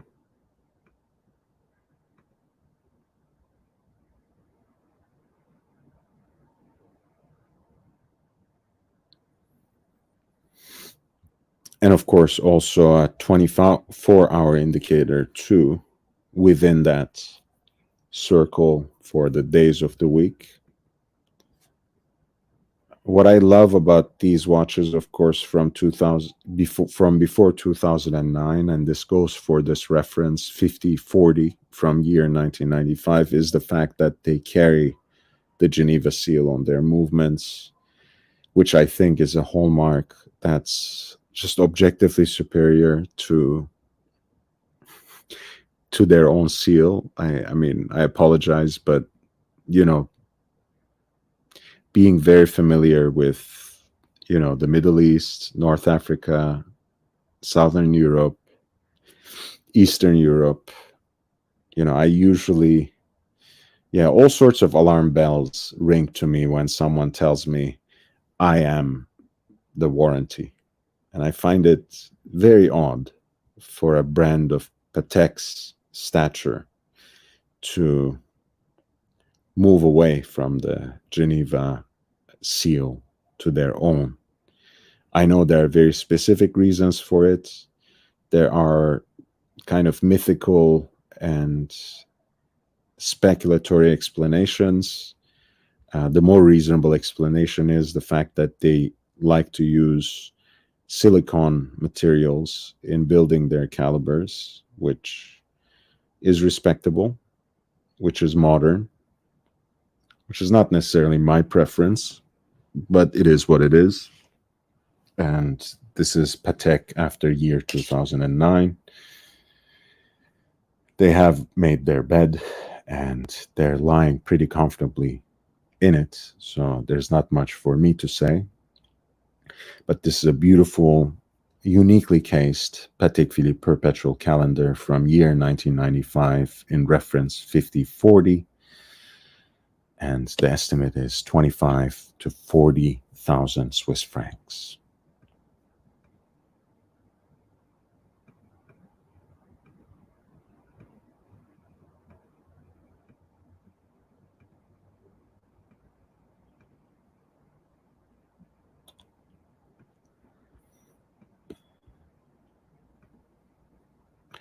Hit the like button, everyone, if you haven't so far. It really does help.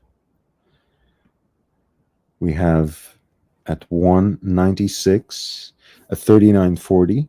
This is the a couple of generations ago. This is Patek's traditional perpetual calendar, the round cased version of what we were just looking at from year 1988 in white gold. A very elegant watch, beautiful silvered dial, matching white gold buckle. Very elegant, very simple, very beautiful, very balanced. Reference 3940. I think the case is right around 36 millimeters. And the estimate for this particular lot is 30 to 50,000 US dollars.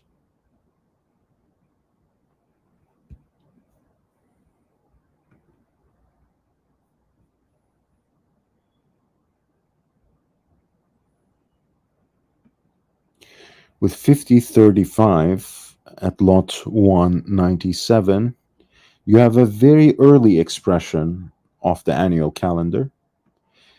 As you guys know, the annual calendar was Patek proprietary and exclusive complication when it first came out in 1996. Others have followed, but this was their invention.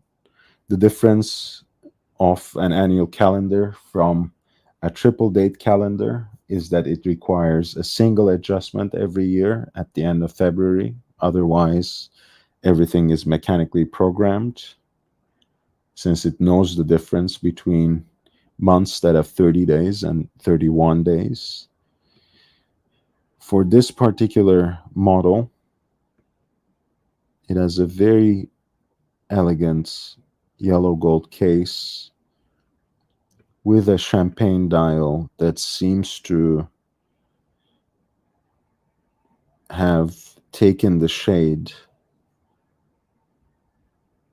of, taken a slight pinkish hue, let's put it like this. Comes with its original box and warranty. A very attractive piece. Again, a dress watch of classical expression in yellow gold.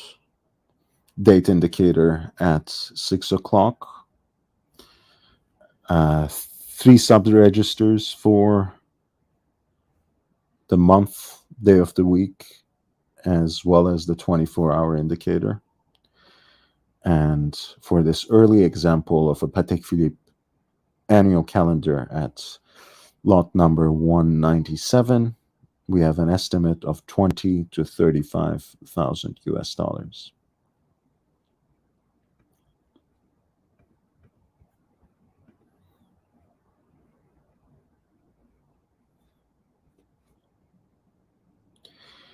We have a 5712, the Nautilus in stainless steel with a moon phase and an asymmetric dial with also a power reserve indicator at 10.5.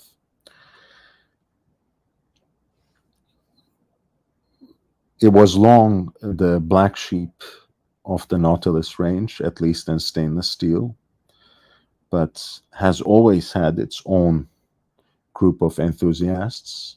And the more, of course, 5711 became unavailable, the more desirable this piece also became. And nowadays it's just as collectible and just as valuable as any other Nautilus. This is an example of 5712A from around year 2009, and comes with its original box and an instruction booklet, an original box, I should say, and an instruction booklet. Since the papers are not there, who knows? And the valuation is somewhere between 50 to 80,000 US dollars. Once again, a wide range that reflects the uncertainty of the current financial climate.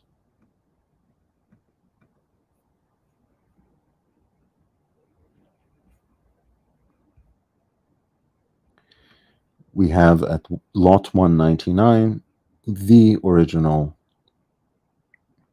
reference of the Nautilus 3700.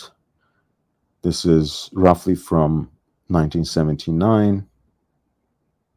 Gorgeous example, very evenly aged. The dial has again faded and matted out in such an even manner.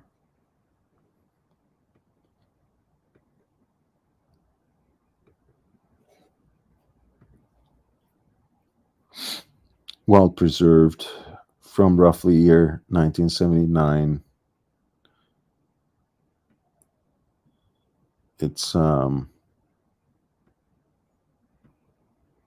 very nice example of the first reference of that famous Gerald Janta design from 1976. And lot number 199 has an estimated value of 90 to 130,000 Swiss francs. At lot number 200, we have a classic reference of Patek Philippe hand-wound chronograph, reference 1463. This is the so-called Tasti Tondi. The name comes from the particular shape of these round pushers that have a engine turn decoration on top as well, a two-tone silver dial, stainless steel case, which makes it a little more unique. Comes with the archival extract, very well preserved, very attractive. Sold in February 1951. Its movement is based on Varjou caliber 13.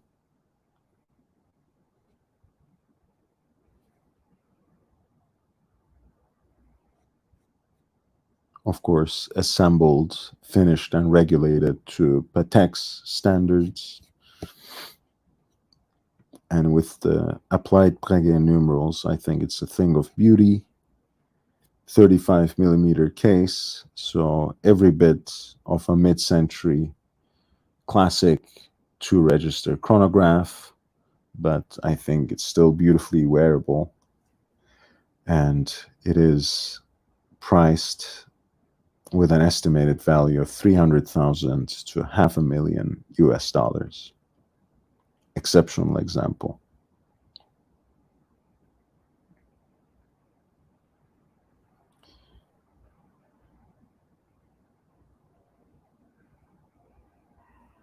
At lot 206, you have a Jaeger-LeCoultre Memovox. This is an alarm watch from roughly 1970.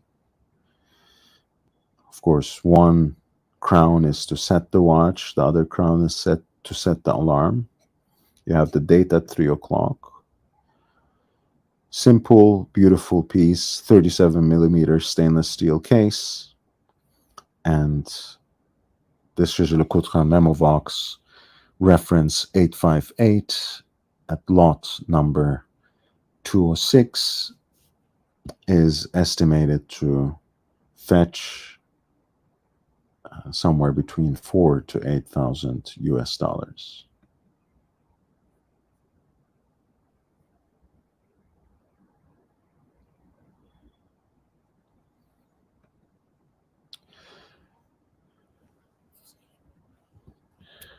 At lot number 209, you have a Movado triple date with these spider lugs.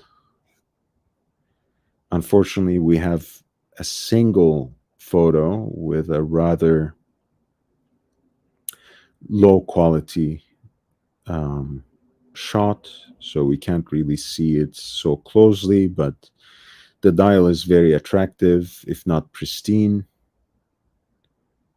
A two-tone dial, lots of different colors going on, very much a piece that reflects that particular period of time. The day of the week and the month is indicated by these two openings at 3 and 9 o'clock, and you have a pointer date on the chapter ring in this attractive shade of blue, and dial fixtures otherwise reflect the pink gold material of the case, as well as what I think are rubies for odd numbers, and a running seconds at 6 o'clock as well.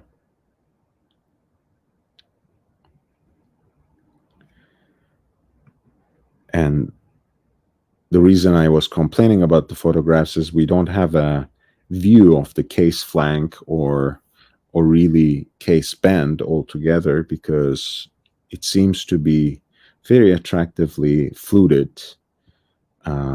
It seems to have this coin edge decoration on it, but we can only get an inkling of it from this bird's eye view, honestly. So, but this is a very attractive and unique piece, a Movado triple date from 1950s, a reference 4823, two-tone dial, executed in pink gold, and lot 209 has an estimated value of 25 to 4,500 US dollars.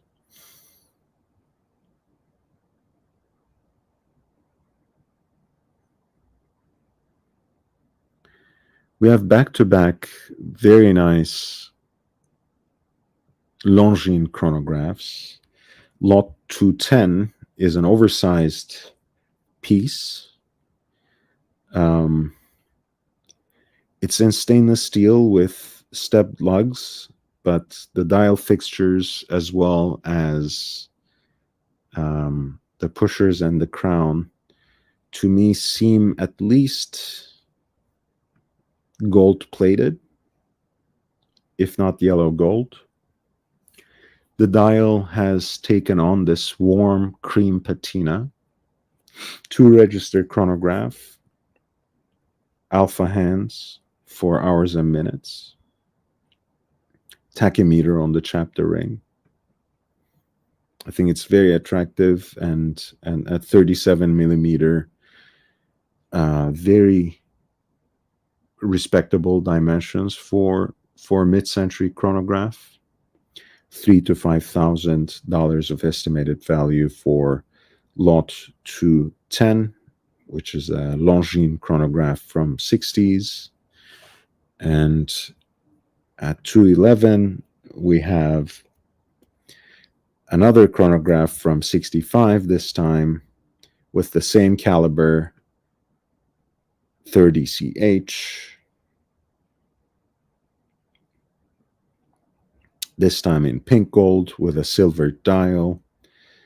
It's a multimeter execution, so with tachymeter on the outside with blue lettering and a telemeter within a concentric circle in it in red writing, a 2-register chronograph again, a little dressier perhaps, comparatively speaking, also in 36 millimeters, a little more discreet. Lot number 211 is a pink gold flyback chronograph that has an estimated value of $3,000 to $5,000. Again, could be an interesting target of opportunity, either one of these Longines chronographs for the right buyer. And in fact, there's another Longines chronograph with the same movements at 212 that has just the tachymeter on the outside, again at 36 millimeters, and in pink gold it's more of a dressier piece, flyback chronograph, and $2,500 to $4,500 of estimated value for Longines flyback chronograph from mid-60s at lot number 212.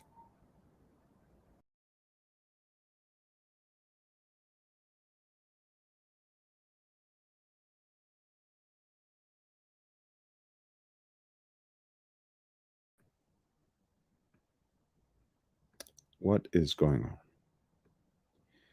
Sorry about that, guys. I seem to have kicked myself out, but I'm back.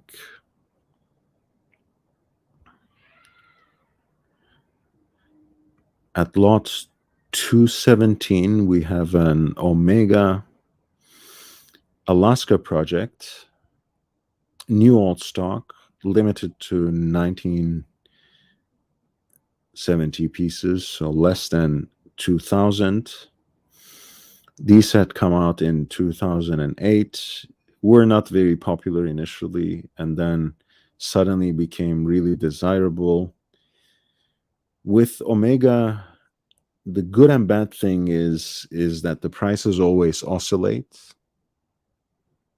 right? The trend is a lot more unpredictable than your run-of-the-mill Rolex sports watch in stainless steel. But this seems to be an interesting moment, once again, to pick up a watch like this. Comes as a full set.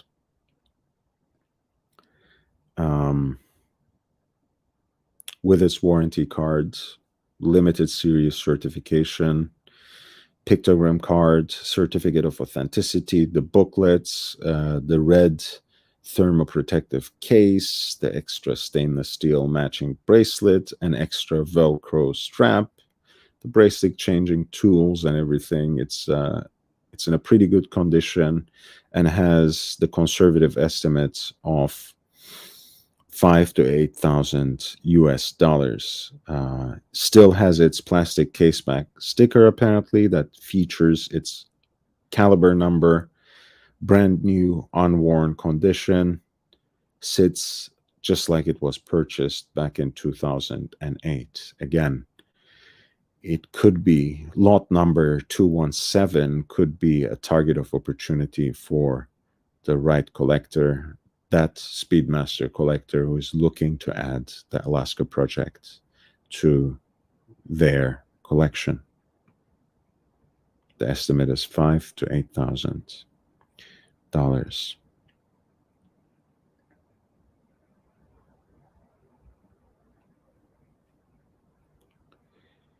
At lot 220, we have Zenit El Primero in pink gold with a lovely decorated center dial, triple date with the moon phase at 6 o'clock. The stepped lugs look beautiful. I love the white dial with this pink gold case.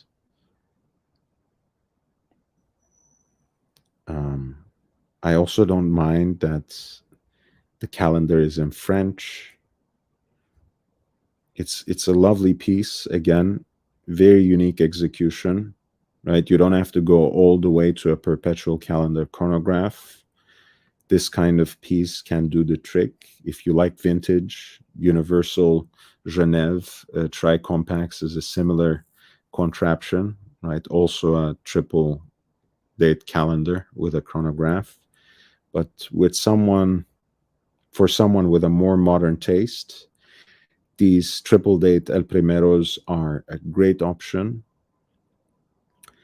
In this case, with the pink gold and that decorated center dial and Roman numerals, it's a very attractive watch with all its original documents and pieces.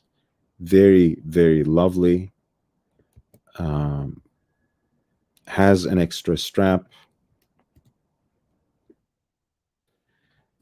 This is a great value proposition. Again, for the right collector, this could be a great grab.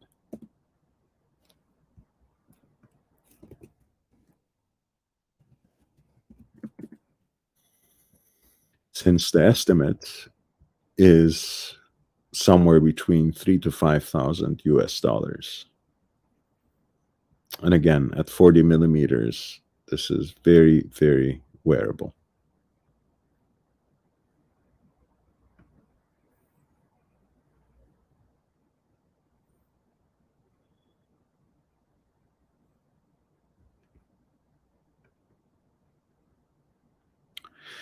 We have an IWC reference 5021 Portuguese perpetual calendar with a black dial in pink gold at lot number 223.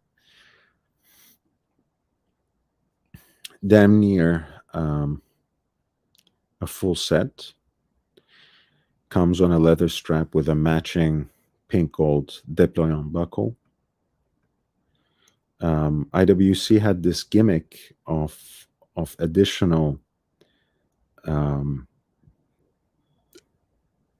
year wheels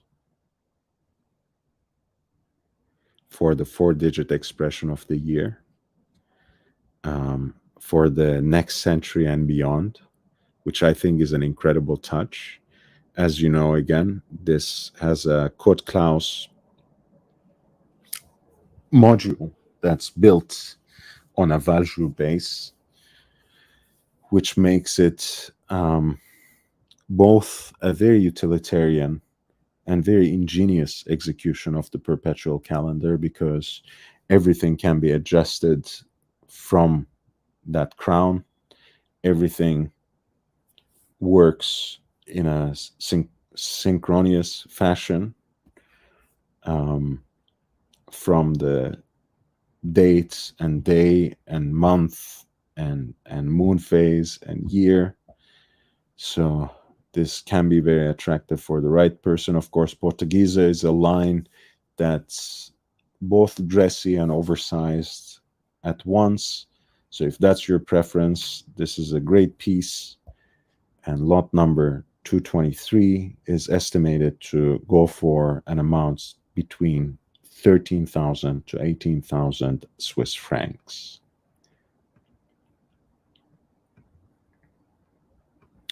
Lot 226 is platinum reverso tourbillon.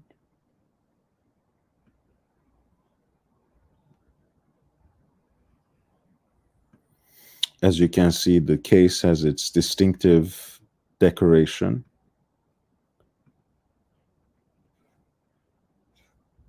And has the tourbillon on the back.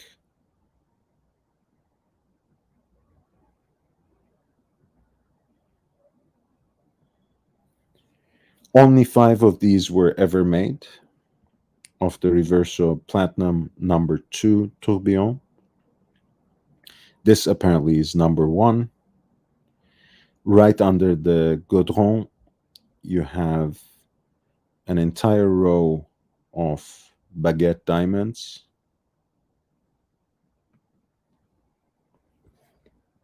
I think same on the upper half of the case as well, between the lugs at 12 o'clock as well. And you have a beautifully designed and appropriately formed movement and a tourbillon for that case.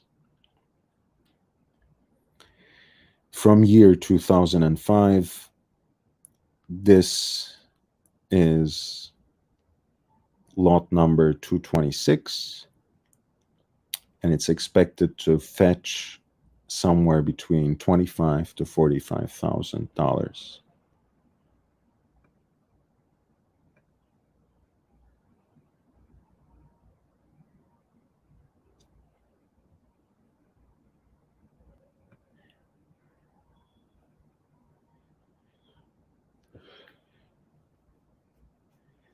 We have a Type 20 Transatlantique, which is basically the model with a date indicator, the classic pilot's flyback chronograph that takes its inspiration from those tool watches that Breguet supplied the air forces of the French Navy in the mid-century. This is reference 3820 in pink gold with the black dial. Very attractive watch. Comes with the matching déployant buckle, an original fitted box, and blank papers, roughly from year 2000. And it is expected to fetch somewhere between $4,000 to $7,000. Imagine this sort of flyback chronograph with the heritage that the Type 20 carries, in precious metal. Could be an interesting target of opportunity. Lot number 229, Breguet Type 20 3820 in pink gold, with an estimated value of 4,000 to 7,000 Swiss francs.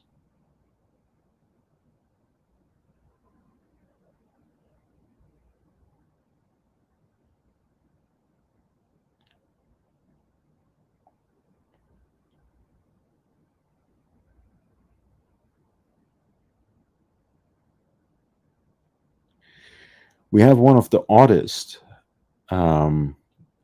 designs ever,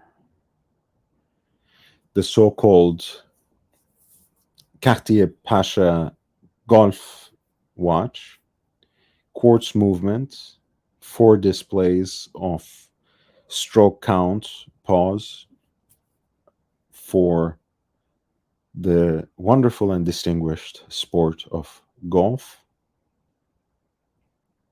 Quartz caliber, so it might not necessarily be a watch heads watch, but certainly an interesting design. Certainly a quirky enough design that might find a place in the watch box of that special collector. Pasha, of course, itself is an iconic piece. It is a Gérard design. It is also an acquired taste, but here it has a compelling symmetry with those 6 pushers, including the crown.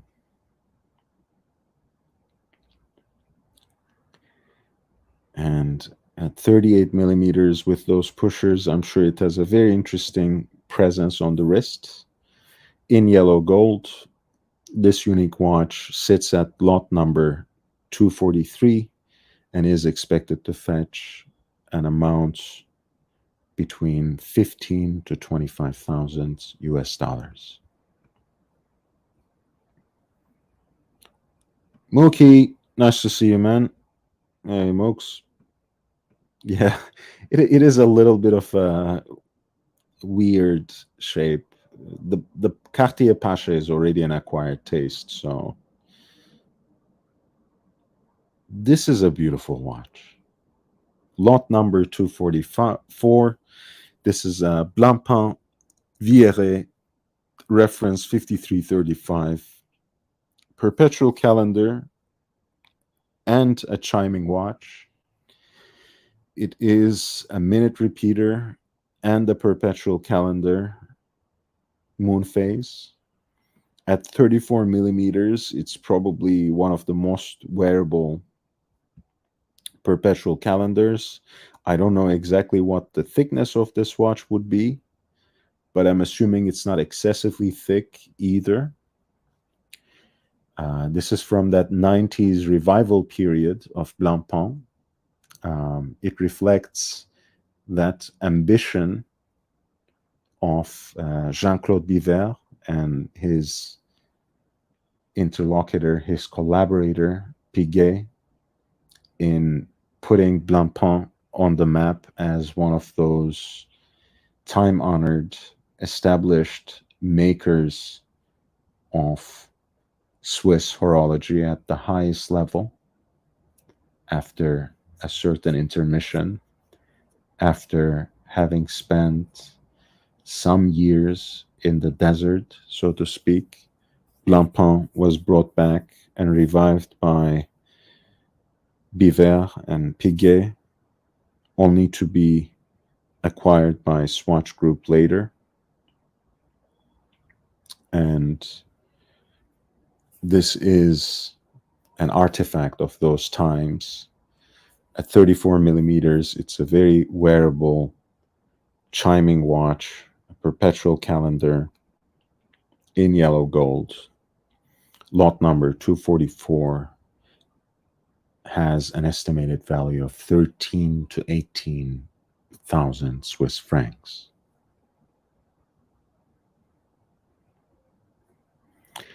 Since we have another 7 pages, I'm going to pass over a lot of these pocket watches. Again, I can come back to them if there is any particular request. I just sent you the link there. One of the great things about the Antiquorum auctions is that they sell all kinds of timepieces as well as parts, right? A beautiful enamel dial here, for example, for Calatrava reference 2526, double signed by Serpico e Laino. Beautiful enamel dial for that first reference of an automatic or of a Patek Calatrava with a self-winding caliber. Very iconic reference, quite desirable, especially with a double signature. You have a very well preserved GMT master dial there.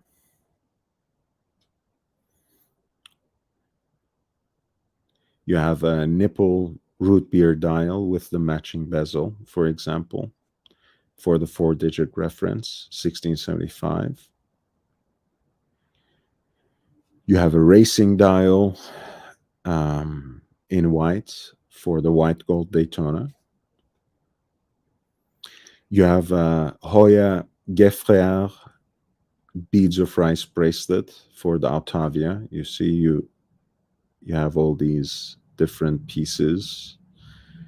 You have the original riveted oyster bracelets for Rolex.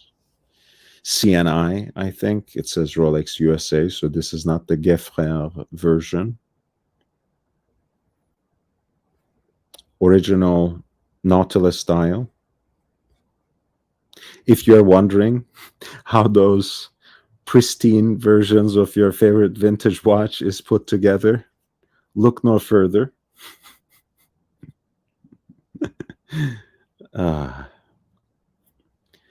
It's a wonderful world, guys.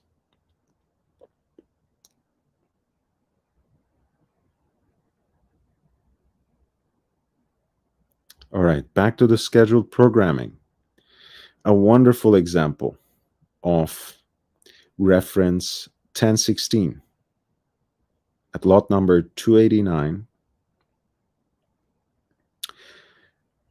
We have a classic, iconic reference of the Rolex Explorer with a later bracelet, with a more modern bracelet. But it does come with original box, original warranty, original sales invoice, the booklet, calendar cards, as well as a service warranty from 2015. It's a beautiful example matched with a modern bracelet, which is not the worst thing in the world. It makes it a very wearable piece, perhaps a beautiful blend of vintage aesthetic and a modern utility. This is from 1979 and it has an estimated value of $10,000 to $15,000. At the right price, would be a beautiful target of opportunity. Again, Antiquorum's greatest AAA. So not exceptional, not the best example they have ever seen. I would say the bracelets, the more modern bracelet has something to do with that estimation, but quite great, right? The dial has a very high grade, and so does the case. Probably has seen a polish, but not over polished.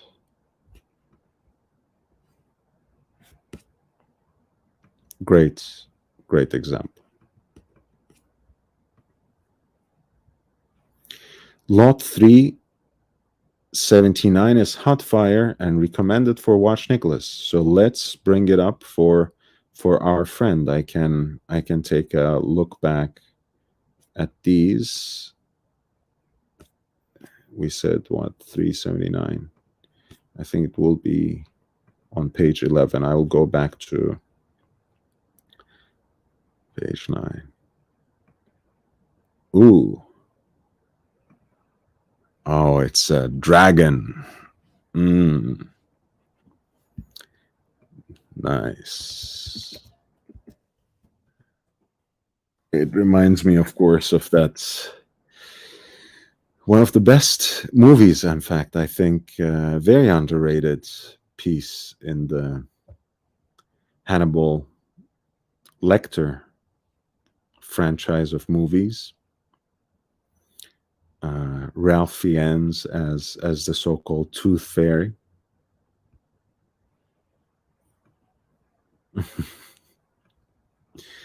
So this is a watch worthy of a serial killer. A very three-dimensional dial with a dragon on mother of pearl. Jaquet-Droz is a very interesting brand. Again, another brand that gets lost in the noise and that gets lost among the 17 different watch manufacturers that the Swatch Group owns.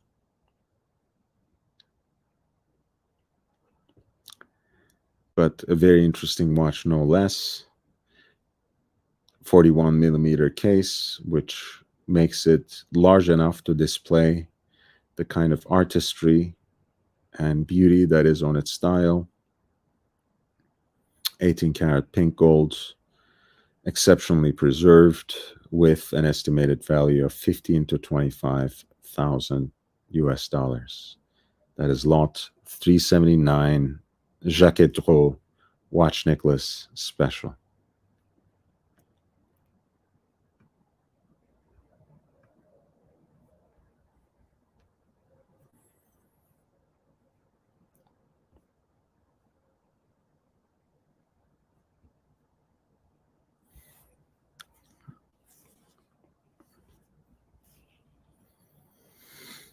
We have very interesting series of attractive vintage Rolex watches, a lot of 4 digits here. I just want to highlight a few. At lot 297, we have a 5-digit Rolex Explorer 2 16570 with an estimate of 4,000 to 7,000 Swiss francs. Has a March 2022 service by Rolex as well from year 2006. So pretty stellar condition.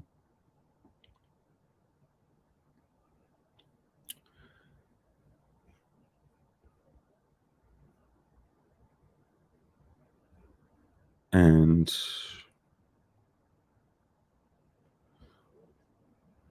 it comes damn near as a full set. I think the one thing they note here is that the case has an engraving on the back, of which they do not provide a picture. So we can't say anything other than the case back is engraved. You have a Steve McQueen at lot 298.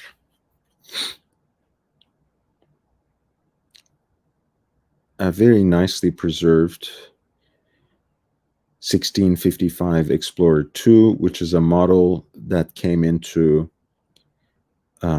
increased attention with the release of the Black Bay Pro, Tudor's new GMT watch that is somewhat derivative of this aesthetic. This is my friend Aussie Expat's birth year watch, sold in November 1983.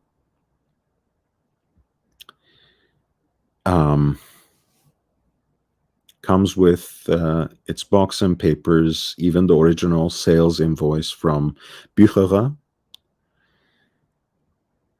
and has also been serviced by Rolex in 1998.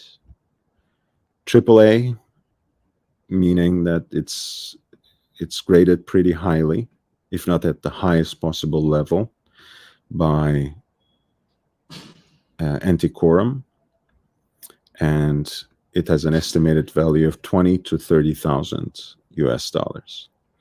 There was another Steve McQueen, another Rolex 1655 at lot number 296. This is just a watch. Its condition is rated just a notch lower as well, with double A's. And in this case, the estimate is also slightly lower at 15 to 25,000 US dollars.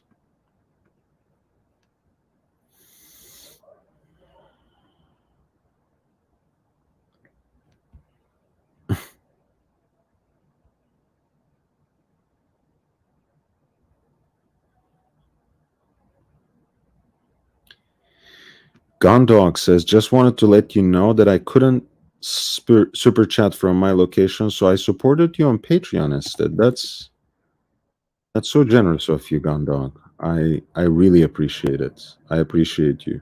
Thank you so much. I'm not gonna expose your location. You can mention. I can guess from the currency.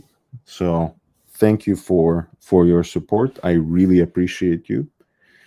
Thank you for becoming a contributor on Patreon. Lot number 301 is basically an Air King / Explorer. It's a reference 5500 with a kind of silvered 369 dial that is inscribed Explorer Precision. with those chevron indexes as well. So very attractive, very unique. Of course, 34 millimeters, which can be attractive for some, right? I adore that particular size. I want to have one eventually in my collection. Comes with its box and papers, year 1963, and lot number 301 has an estimated value of 5 to 9,000 US dollars. Hey, Professor, I see your message on WhatsApp. Feel free to jump. I'm not turning on the camera today, but I would love to have you on board. We can still talk. Mookie says $10. Thank you so much, man. I really appreciate you. I really appreciate you. Gondog and Mookie and Basil's Bezels who sent a super chat earlier. I love you guys. And thank you everyone else for your support and presence. The fact that you're here already means a lot to me. So thank you. Buenas noches, el profesor. Buenas noches, compañeros. ¿Qué tal? ¿Qué tal? Muy bien. Bien, bien. I decided to elevate my hair. Yeah, it's so that yeah, it looks very very Wolverine, very Wolverine. I like it. yeah. Thank you. They So can say I'm the crazy professor. oh yes, yes, it fits the brand, Professor. It fits the image. Probably people will think that this is the only piece of cloth I have. Certainly, they don't see anything of what I'm wearing under below my waist, but so probably they'll think this is what I have in my wardrobe. And You are wearing something below your waist. I am definitely, yes. Good to know. Yes. No. And I'm still in my boxes, so people can assume that. Well, professors tend to be rather poor, so they're here for the knowledge. So they say.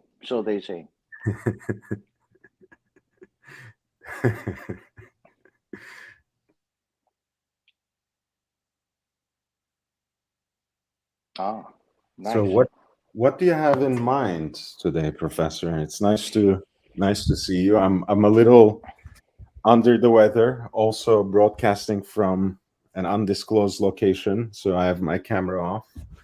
But we are here still. Okay. Monday morning / Sunday evenings here are usually hard, but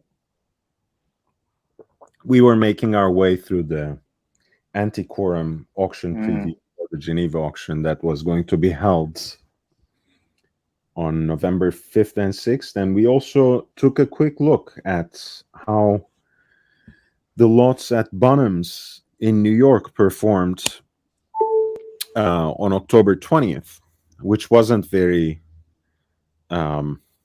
which wasn't particularly strong. So what we have been saying is being confirmed left and right. We just had someone in the community who had no purchase history and has been only waiting for 2 months, receiving a call for the Batgirl, for the Jubilee Master 2 on a Jubilee bracelet. So, these pieces are becoming available through authorized dealers to people who actually want to acquire them and wear them and enjoy them. So things are trending in directions that we have predicted from a position of knowledge and experience, but not of divination, of course. And we still don't know what's going to unfold in the near future or in the midterm, but we continue to make educated guesses on this channel with your help, especially.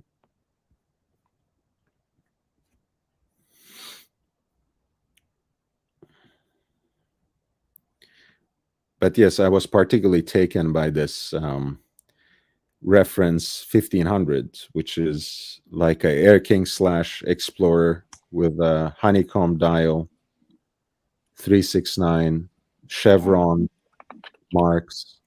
Isn't it beautiful? Yeah, sorry, somebody was calling me from Japan. Oh, no worries. I don't know what they want me for. At so early in the morning. My God, from Japan. Okay, I'm sure it's not the Central Bank of Japan because the yen is falling. Good luck to them as well. Yeah. Yes, sir. So yes, it was. I absolutely I agree. You see, what distinguishes this channel from other channels, and I'm not just the judge. Um, People are the judges usually.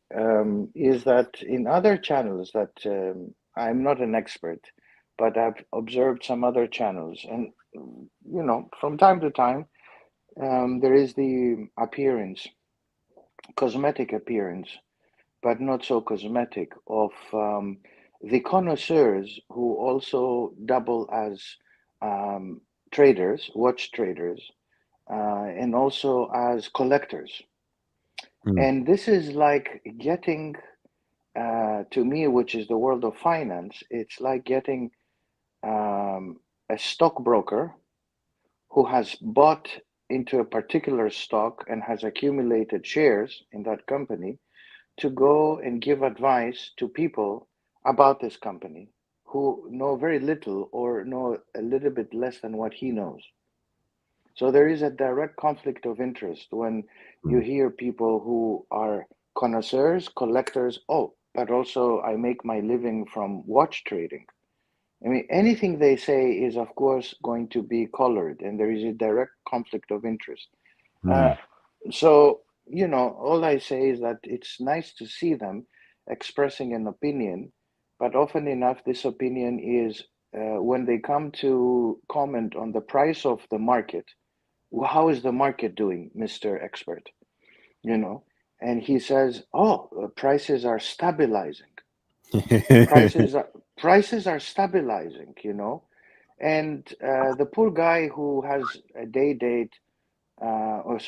just, or a very small collection, comes to think that, oh, things are looking good, right? And yeah, if I get the call, I should really at an AD go and buy it. Or if I'm offered, that will be the best option. If I'm offered the watch in the gray market, I should grab it because things are stabilizing, and from here on, things could be going up, right? So there is all this. Plus, a lot of commentators, pontificators, are talking about this letter from Rolex that we discussed the other day, and I just sit back and say, what are these people talking about? If there is an official if there is an official statement, you will see it as an official media statement from Rolex. So, I mean, just be realistic and be have more common sense, right? And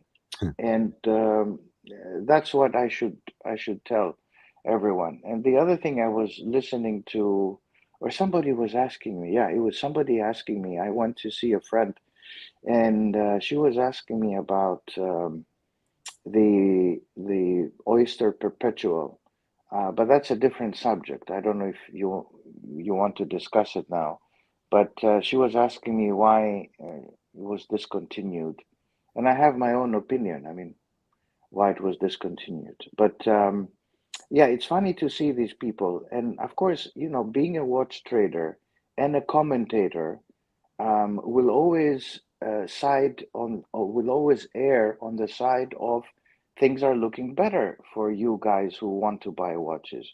The market is kind of stabilizing. It's always what you hear from stockbrokers and people who are active in the market. there is a psychology behind this. So when you buy a stock and you invest in it, and you go and advise people about that particular stock, your objectivity declines tremendously, and that's academic evidence, Yeah, right? but I think, Professor, you're just being extremely kind and too objective, perhaps, in your assessment. I mean, these are just people who basically swindle others of their money online, Yeah, and they're yeah, using social media yeah, yeah. You said it better. I mean, I to, don't. Yeah, you to said it better. Yeah, they're using social media to speculate on the market so they can line their own pockets and those of their friends.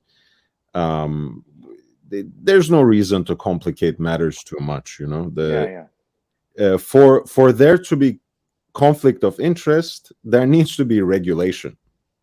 This is much worse than conflict of interest because you can't even identify what interests are at stake for the most part. And I can count the number of channels that are actually independent, that are not either directly sponsored hmm. or immediately directed by gray market dealers, that are not the officially designated spokesperson of the leaders of the industry. I cannot name more than three channels for that. Um, and as much as I respect the watch media that has been born in the digital era, even if they have migrated to other media like Revolution Watch, like Hodinky, like some others, they have Yeah. But much. look at They, look at who Hodinky. Yeah, one second, one second. Let me finish what I'm saying, yeah. Professor. As much as I respect them, it is also no secret that Yes, yes, yes. they That's they it. are in the they're immediately connected to the watch industry, and Yeah, they are beholden to the access given to them by brands. And in Hodinky's case, they're actually financially enabled by LVMH. So it's a exactly. level of interest conflict there. That's what I was going to say. Exactly. That's it. The connection of LVMH, Watch Trader, and all these platforms, the second-hand platforms, um, they're all, there is a interconnectivity that breeds on this darkness that Mm. exists in the watch industry. And somebody made a comment earlier. I read the comments from the viewers that he watched our discussion about Patek and the new releases, and he said, "Oh, you guys slaughtered them or whatever." Mhm. Well, I mean that's the honest opinion, really, because we're not traders. I watched another guy commenting on the Patek releases, and he was, oh, the 58 11, yeah, I don't know, but the new world timer is great. If you're a watch trader, put yourself in their shoes. You have to discount something for objectivity's sake, right? And then you have to say, oh, but this is a wonderful piece, because otherwise you eliminate your entire Patek community that buys from you. So there is this direct conflict of interest, right? So as you said, I think they discovered YouTube to sell their watches, and so goes their claim to fame, and that's it. And there has to be a counterbalance, which is, I think, what we try to offer. Yes, sir. Very honest.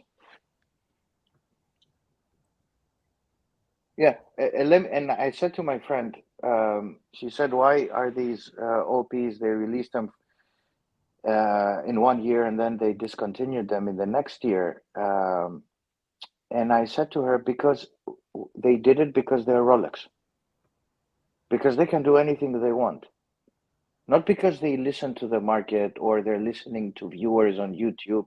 Um, they don't care as much as you guys think. But because they're Rolex, they can release anything they want, and the market will take it, and they will hype the model. Um, but my honest opinion is they took it away because it created this obscene hype for a watch that didn't deserve to be in the gray market above the price of a Daytona. I think that's what they realized. Mm. Nothing to do with production, nothing to do with dials, nothing to do with another stupid comment. That Rolex was approached by Tiffany and they had an issue, and this was going to be a scuffle, and why they're using Tiffany and who used Tiffany? Rolex never used the brand name of Tiffany. It was turquoise blue. It was the gray market idiots who wanted to promote and make a splash and call it Tiffany. Absolutely. Rolex doesn't yeah. Rolex Please is go. Rolex is too gingerly even about the collector given nicknames. Like you can use it as search keywords for their website, but they never openly advertise it as Pepsi, as Sprite, as root beer. Coke, yeah, Yeah, Coke. James Cameron.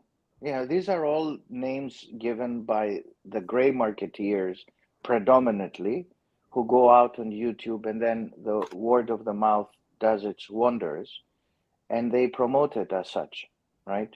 But Rolex has the power to take and produce. They can decide, and the market will react, and they will be positively received by everybody. I mean, so they had not, Tiffany had nothing to do with this issue of the withdrawal of the 41 millimeter turquoise blue. Um, if they think this is how Rolex operates, then obviously they don't know much. Had nothing to do with Tiffany.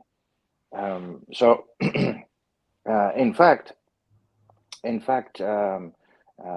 it did a lot of free advertisement for Tiffany Rolex by promoting a watch which was, a very basic entry model watch, with caliber what, 3225, or or 3231 or 30, right? Very basic caliber that costs nothing to produce it.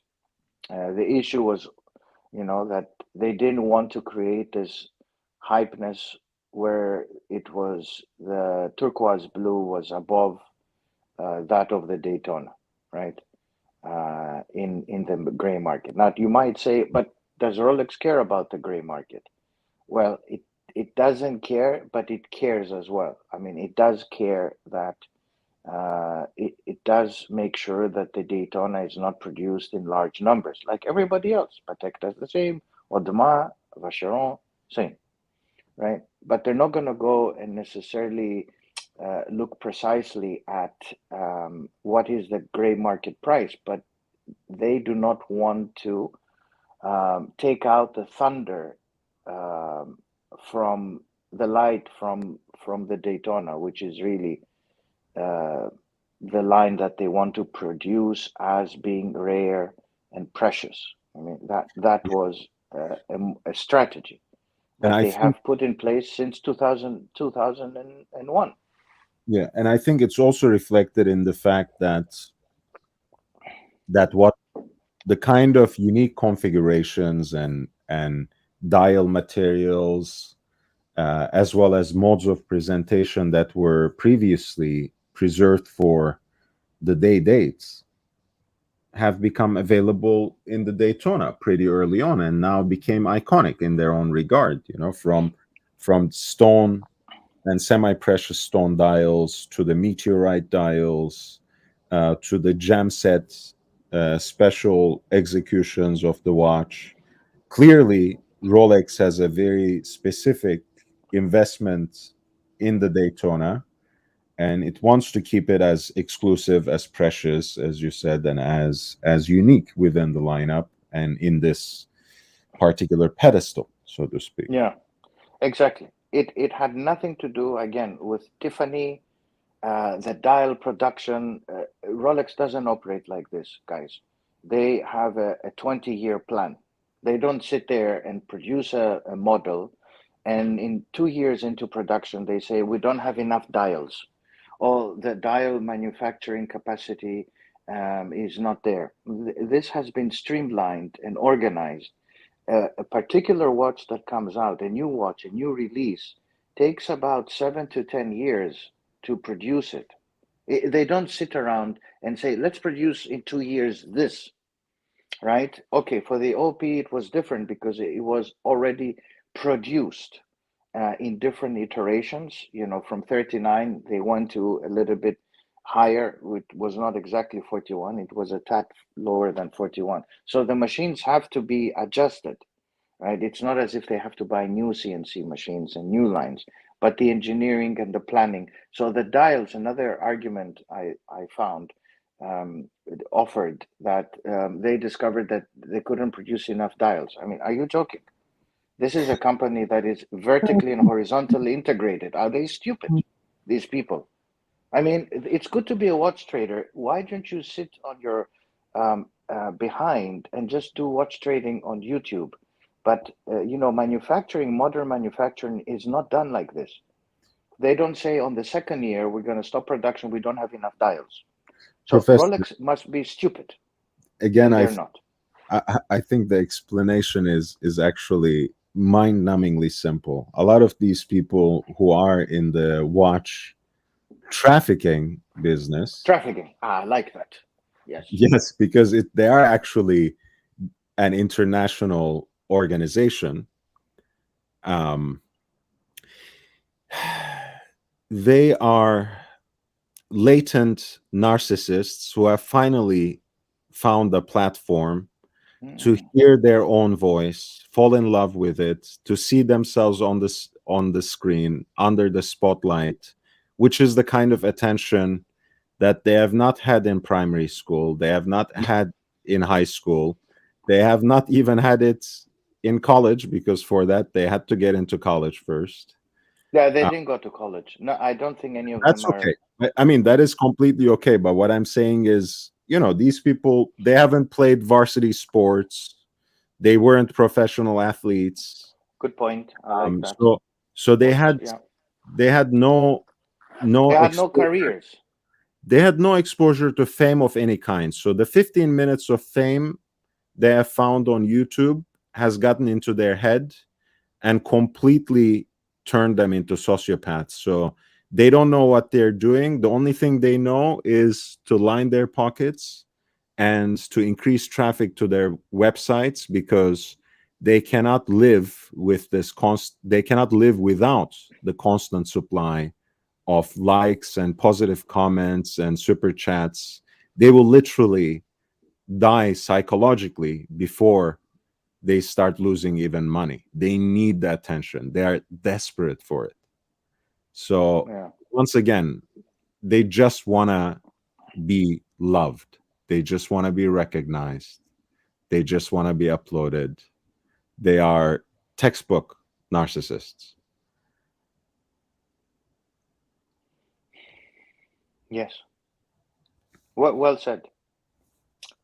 Well said. So that's my commentary for this morning or So this evening. yeah, they just want to pretend that they're experts. They just can't help themselves, because that's a way to sustain attention. Otherwise, they have to go back to their boring lives where they have to continue to internationally traffic in commodities, which may or may not be stolen, allegedly, may or may not be illegally speculated, allegedly, may or may not be acquired through backdoor semi-illegal deals, allegedly.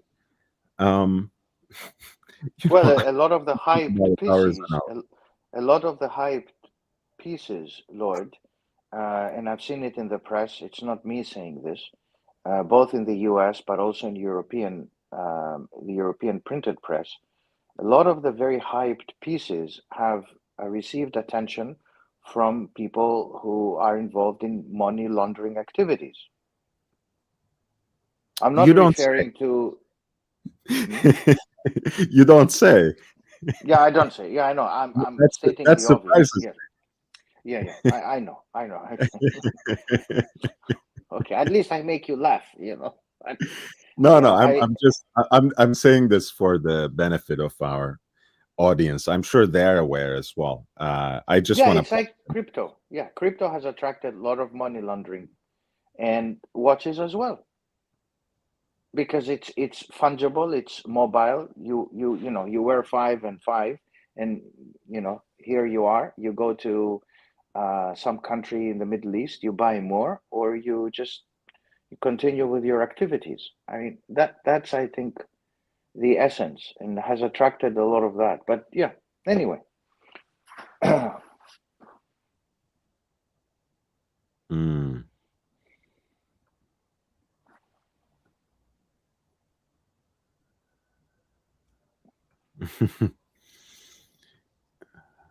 I was just in the background. I was just browsing some of the interesting offerings in this fine auction that Antiquorum is organizing in Geneva.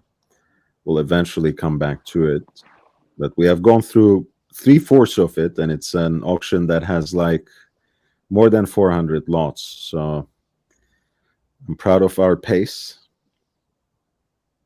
Here's one of your favorite watches at lot 342. What's that? Is that I can't see it. It's Is it platinum, as pla- we say in the oh, official pronunciation of this. platinum? This is, yes, platinum, my favorite. How much is it starting? Lot 342 has an estimated value of 70 to 100,000 Swiss francs, which incidentally is almost the same in US dollars. Mm, muchos dineros. Hmm. See. Yeah.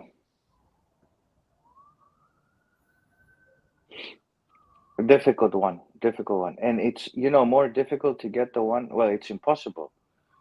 This one, the platinum, is impossible, but it's also impossible, more impossible. I mean, is there such a thing in English? More impossible? I don't know.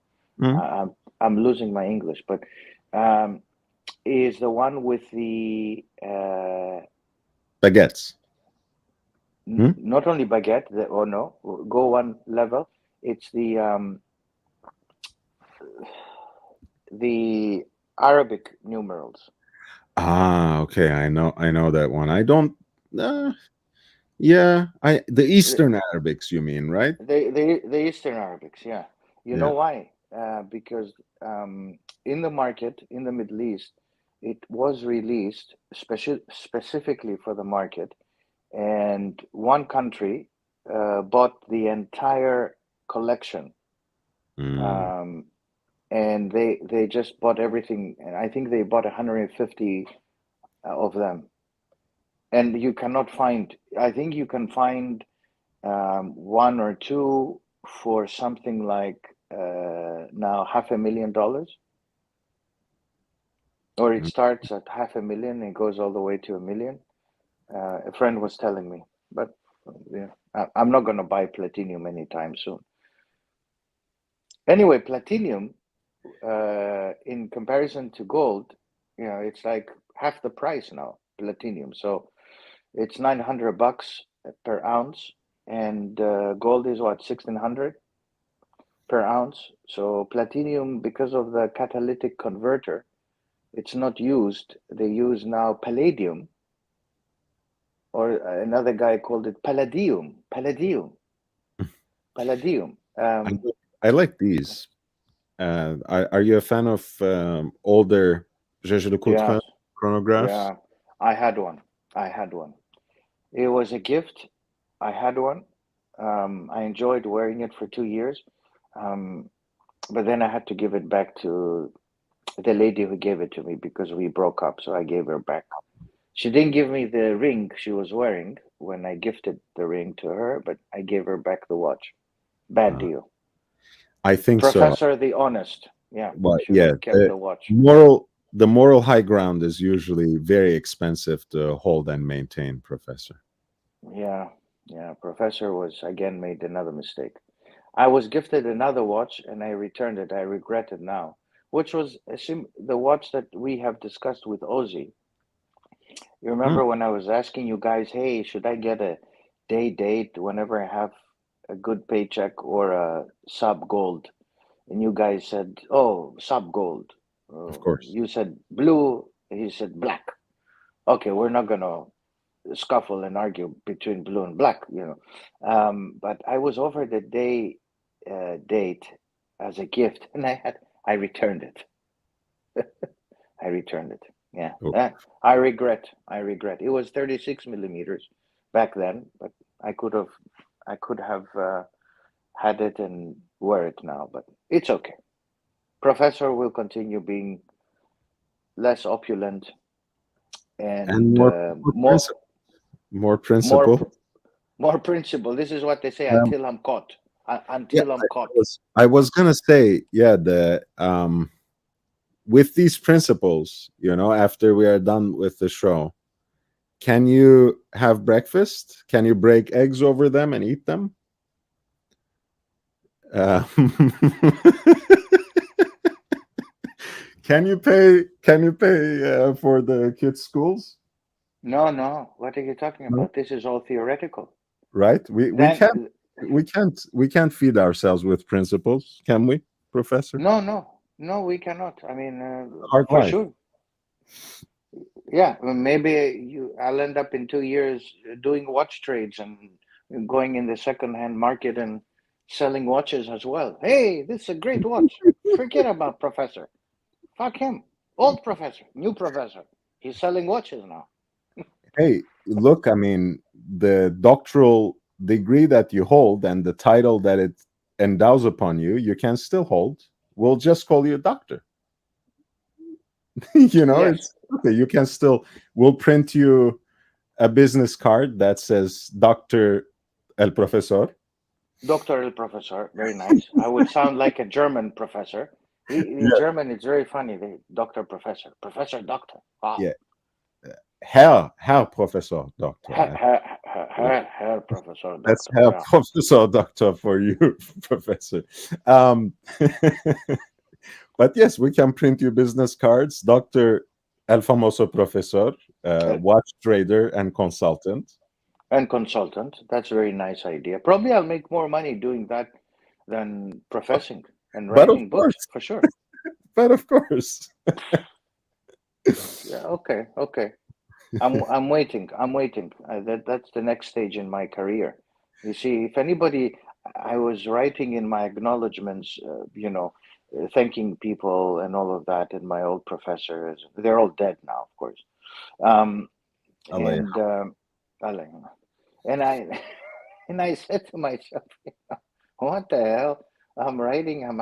Acknowledging.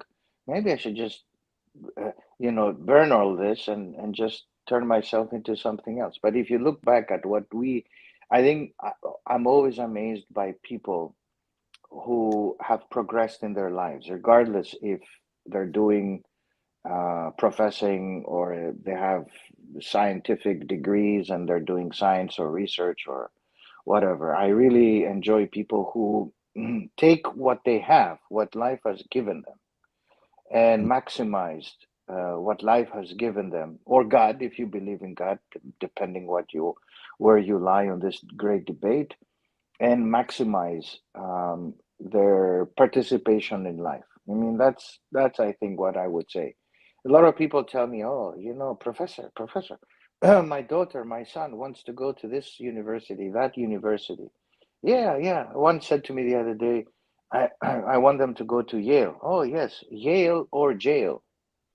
Um, Oh, Paul, one of my favorite comedians, the late Paul Mooney, had a routine about this. really? About I people who says, "Oh, I went to Yale," and he says, "N-word, you should have gone to jail and learned something." So exactly. it depends, if whatever institution you have inhabited, you have visited, the more important thing is the lessons that you have derived from it. And The name matters only at a superficial level. Absolutely, and I think it's what you do with all these degrees, and what you do with your life, and how you progress, and if you can try and help people. I mean, that's the more humanistic thing. Although, capitalism doesn't promote too much humanism, but still, you know. Mm. No, don't buy into the myth of I have to take the kids to these schools because that's the best. I mean, it's like saying I will either drive a Ferrari because there is no other better car. Well, I mean, we live in the golden age of cars, and if your point is to be transported from A to B, you can do it with any other brand. Anyway, too much pontificating here. Let's look at. I We don't see any. profess. We Yeah, profess. yeah. Pontification happens School on other channels hard. as School of Hard Knocks. What does yes. that mean? School of Hard Knocks. School of Hard Knocks means growth through direct life experience, especially in the way that you are beaten on the path of, Mm, mm. you know, you're beaten down and you pick yourself up and you continue your struggle. And I think it's a great philosophy. Yes, I completely agree because this is what is life all about. It's not about Oh, the perfection of watches. I think watches are more perfect. Professor, I Um, always love Greek and a watch named after something Greek for whatever reason. I adore it. And have you seen this pathos uh, Pathos, in passion. in in platinum? Pathos and Platinum. Who is the maker? This is What is it? Chrono Swiss. It's Chrono Swiss. Yes. graph. Yes, I know these guys. Yes, of course. Split second Yeah. chronograph at that, by the way. It's Rattrapante. Hmm. Yeah, Pathos. And it's built on the famous Valjoux 7750 base with the split second module at 38 millimeters, open work dial, which has never been my favorite, but um, you have here fascinating four sub dial configuration where hours and minutes itself is shifted to where you would have the 3 o'clock. And it's very unique. I love actually the coin edge decoration Mm. on the bezel and also on the you know bezel around the case back as well. Very balanced. So I will. You remember we talked about a brand, and I Yes, sir. told you that they're not internally producing themselves the crowns. Yes, the onion crown. You were quizzing us on who might be So the this pro- is the one. so Chrono Swiss makes the onion crowns for people. Yeah. Ah, where's their I don't remember. I'll be where's lying. the manufacturer? I don't remember. But I know that they are also specialists in the crowns. Because you remember we were talking about the brand, I forget which one. And I said to you, no, they're not, the crowns are not being manufactured by them. Because in any case, they're a very small manufacturer. I think we were talking about, again, I'll be professing too much now. But Chrono Swiss is the one I had in mind. It's been a long while, Professor. I Yeah, think it, I it was think we like were 4 months talking ago. about I think we were talking about either Beauvais crowns or Another one. perhaps Parmigiani, perhaps No, so, no, it was a third one. It was a small, very, small manufacturer. yeah, yeah, it was a small manufacturer. And Yeah, they're the ones. It was Chrono Suisse.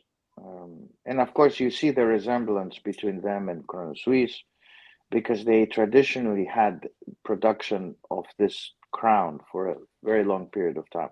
Producing this crown, by the way, is not easy. People think that is you just put it in a mold and it comes out. It's No. not that easy. I'm not a watchmaker, so please, pinch of salt. But I've been told because I would make the comment, "Oh, this is easy. Why you have to go to somebody else?" Hey, professor, what is this bullshit? No, it's not that easy. It's not just molding it and putting it.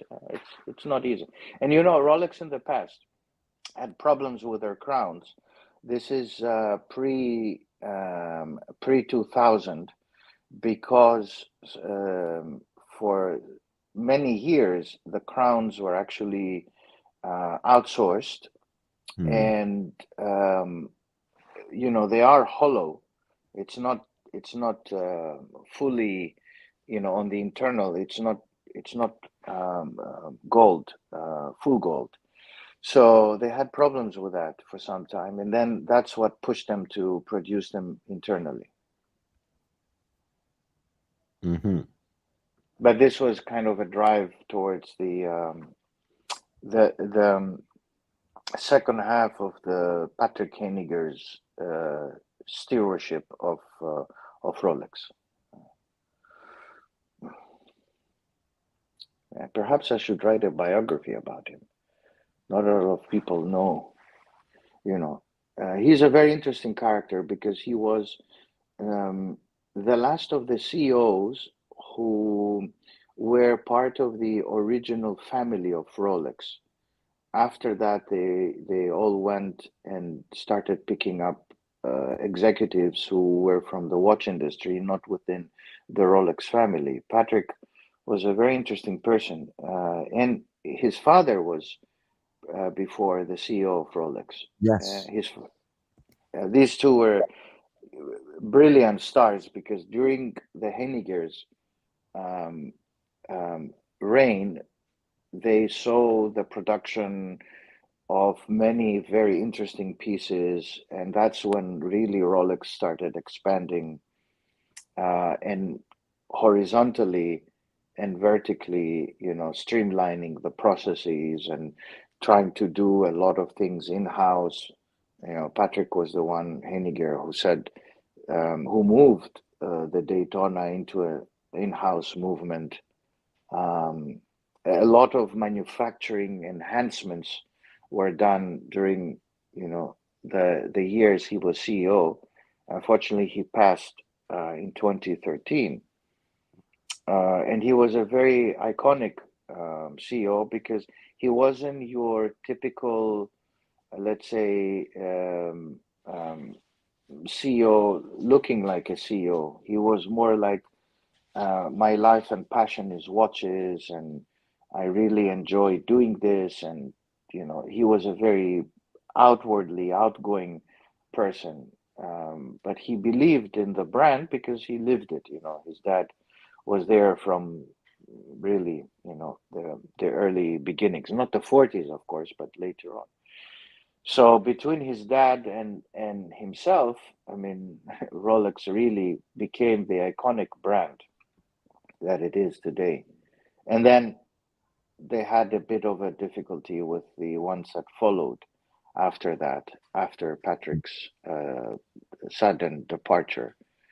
Um, and then they came with the appointment of the current CEO, who was previously the CEO of Zenith. So Rolex has traversed from being a family house to now picking executives, of course, because they can and they have the ability to do so. More recently, by the way, related to this, it's interesting to look at the awards they gave to the arts and performance because Rolex is a foundation. They don't understand that it's not like Thierry Stern that benefits himself and his pocket to run his huge super yacht and his huge private jet. Rolex has a private jet, but in any case, it is a foundation that gives support to many different endeavors, not just arts and sciences, but also general philanthropy and marine The, science and so forth. Anyway, the sorry. philanthropy instead of philandering, you mean? Philanthropy through philandering. Oh, it's a big topic. Yeah, yeah, yeah. By the Just way, wordplay, just wordplay, Professor. I'm not insinuating anything yeah, yeah. No, no, about it's others. interesting. Of course, of course, of course. Um, all of them are following the same track, by the way. They're copying the crown, and more recently, others have been joining into that kind of side of contributing back to society. Of course, with an angle of marketing. So, Ulysse Nardin did something about marine life and so forth. Anyway, It's okay. that's the least I can do, given Yeah, where they are. as long as they are actually doing charity, I don't care about the marketing angle because I'm generally very suspicious of Yeah, co- yeah, corporate and you should. social responsibility, anyways. Whether it comes from Rolex or Oris, I will always be skeptical. But yeah, as long as they are doing something, I don't mind. Could be worse. Could be worse.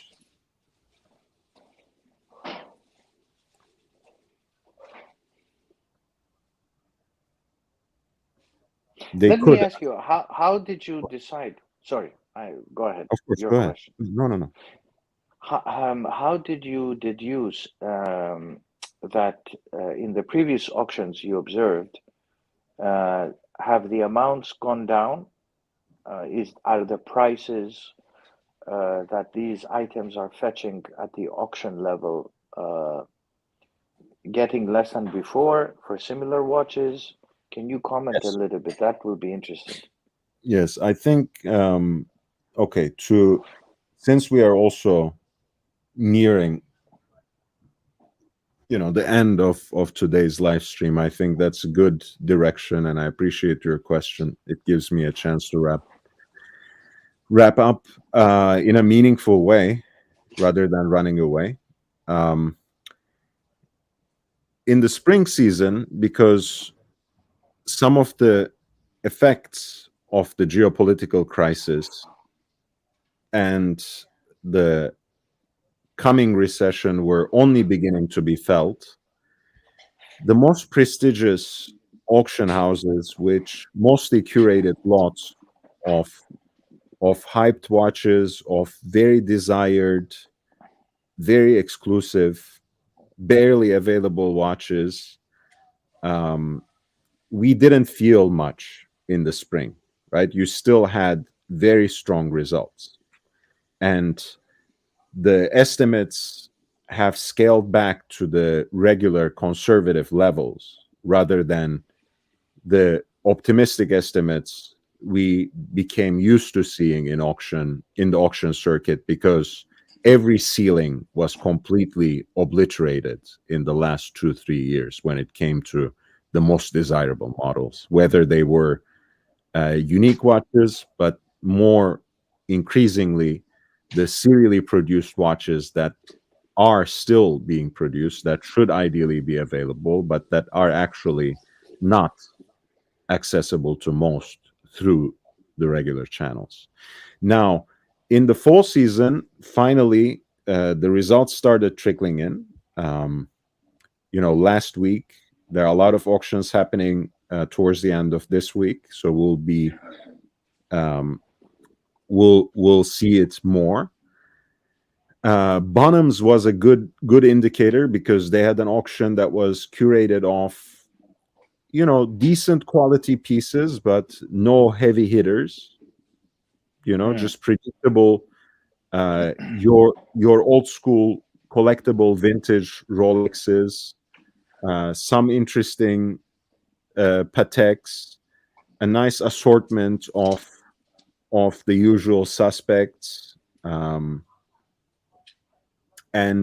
and there were two trends in the previews that I've always underlined. One, Hmm. the Hmm. estimates have gone back to the conservative side of things, right, where they don't want to give the impression that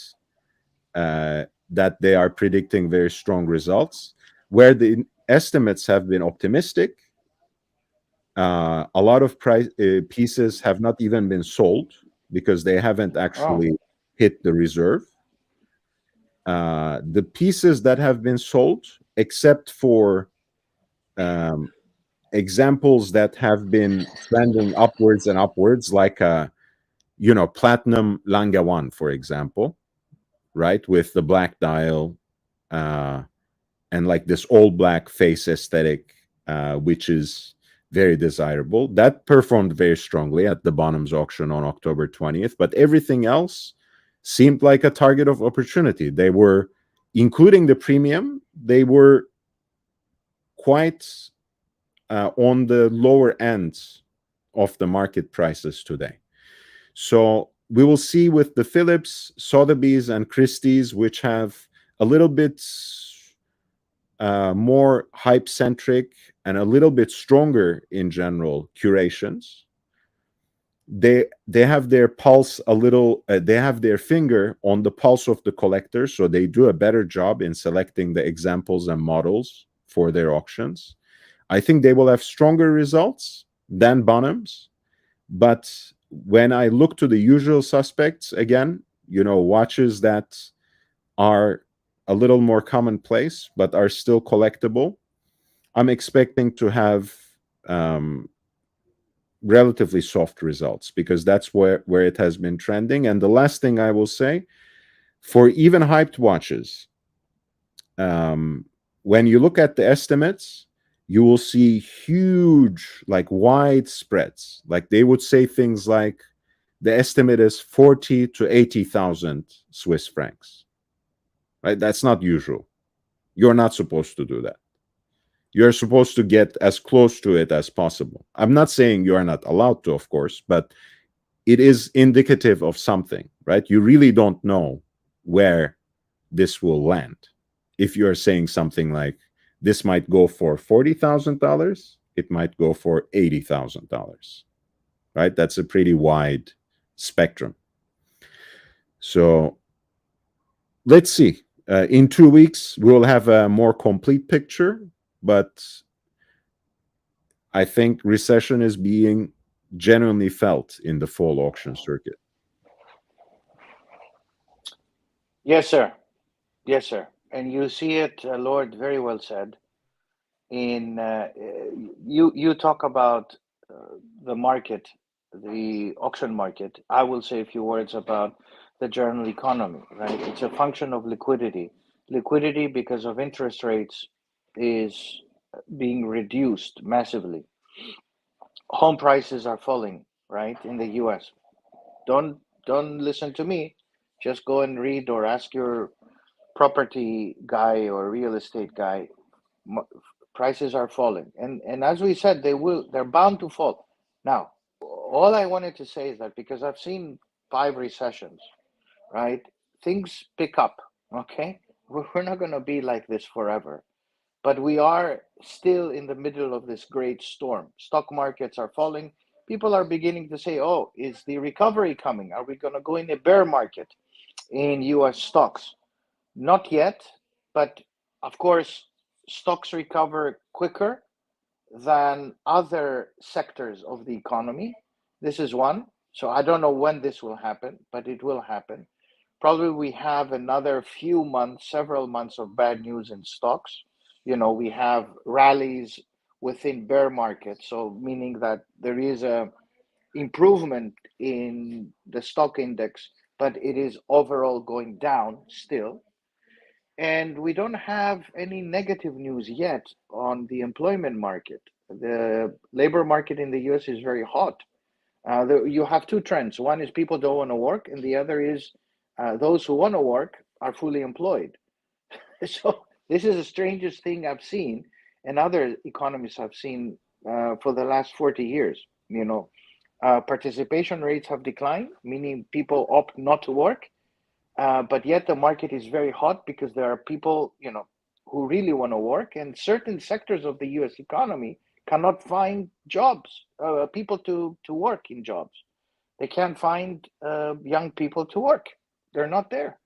So still the employment market is hot, and that's really keeping the economy alive. If you take these things out, the economy, has problems. And of course, we haven't even touched on the Europeans that look like a basket case, and the UK, which is going through now a recession. And soon, I think later today, they will announce Mr. Sunak as the next prime minister of the UK.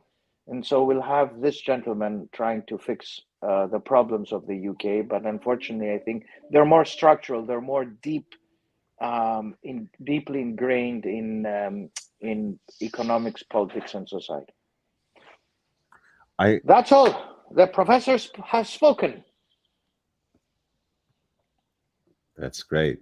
It's so you think the ex-chancellor of the Exchequer is going to be announced as the PM soon?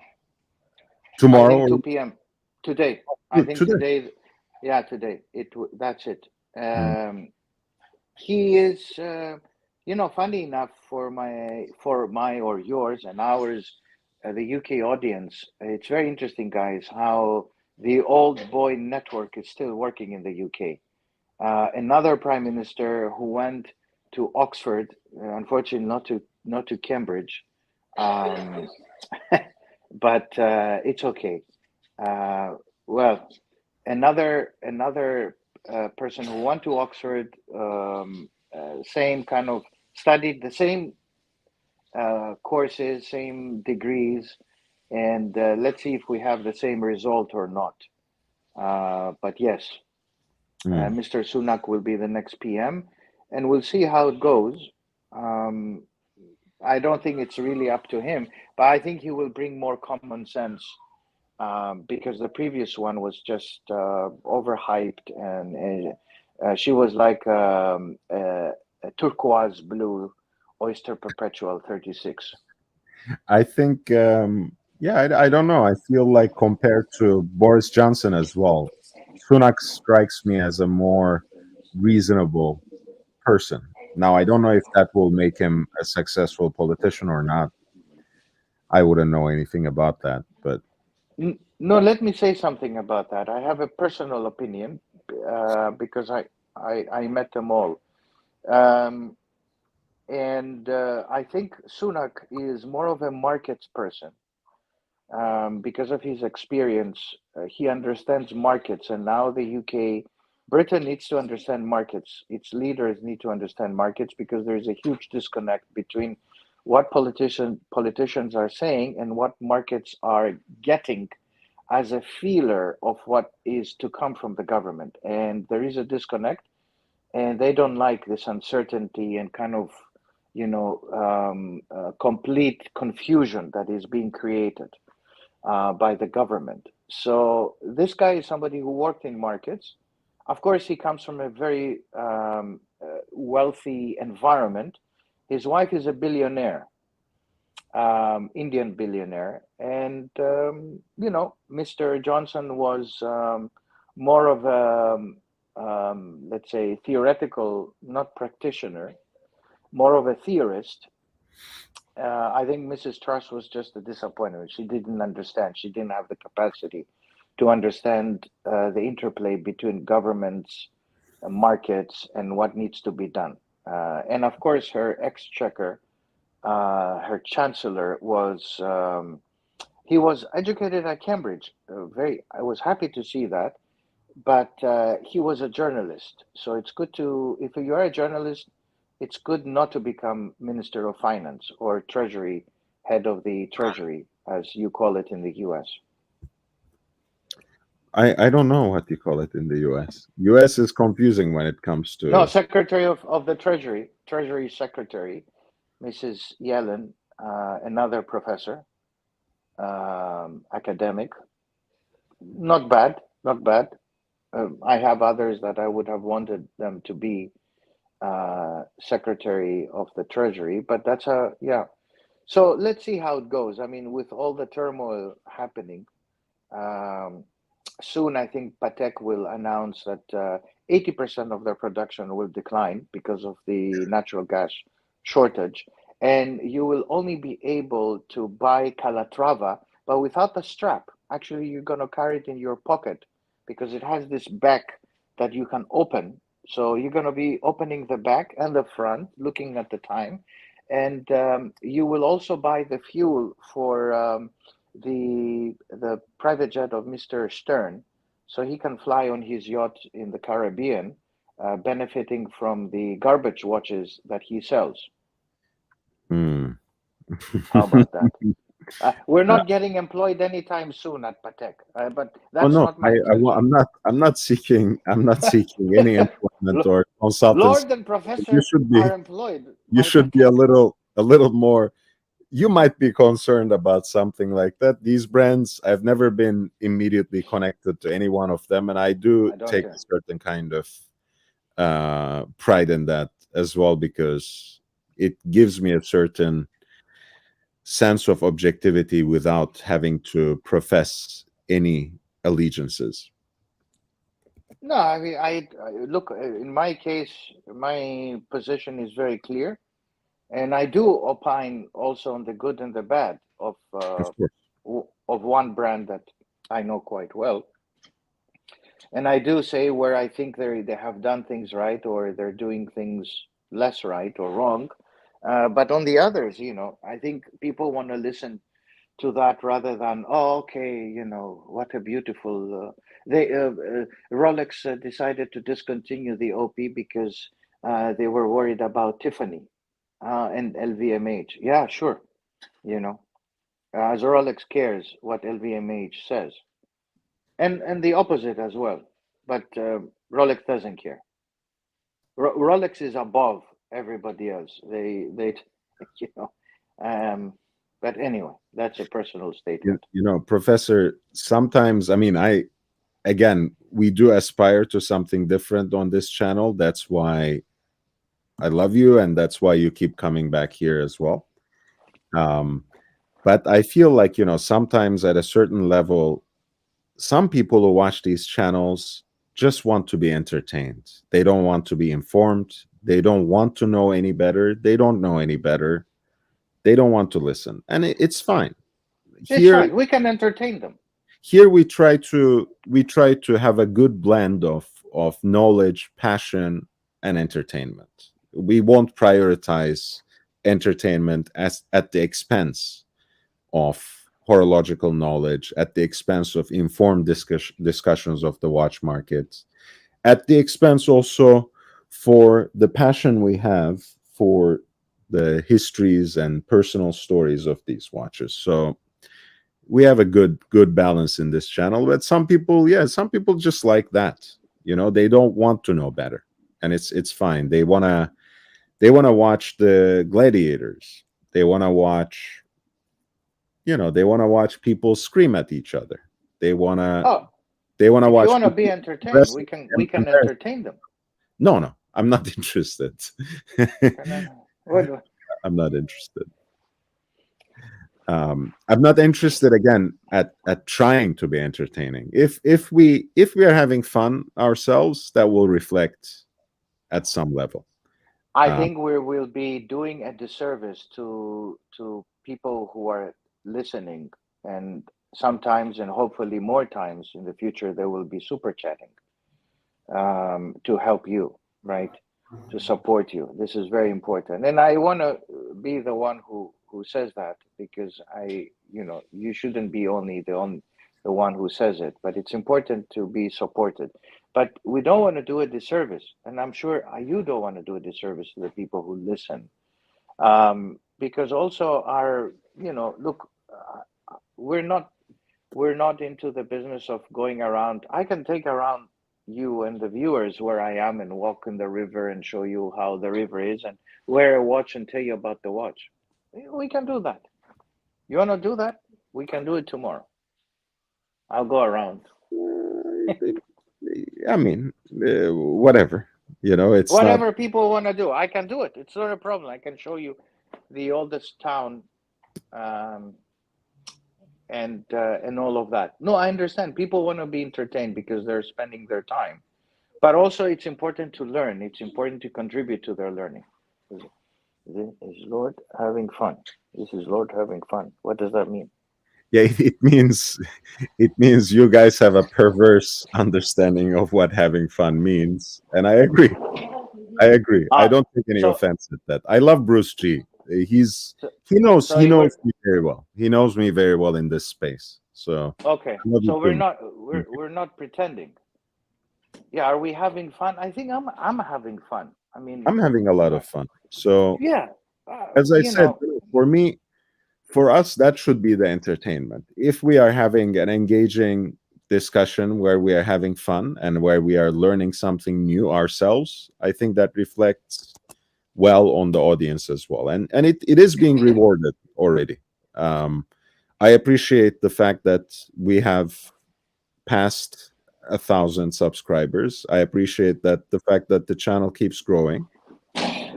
The super chats keep coming. The presence and support of the people in the chat are amazing.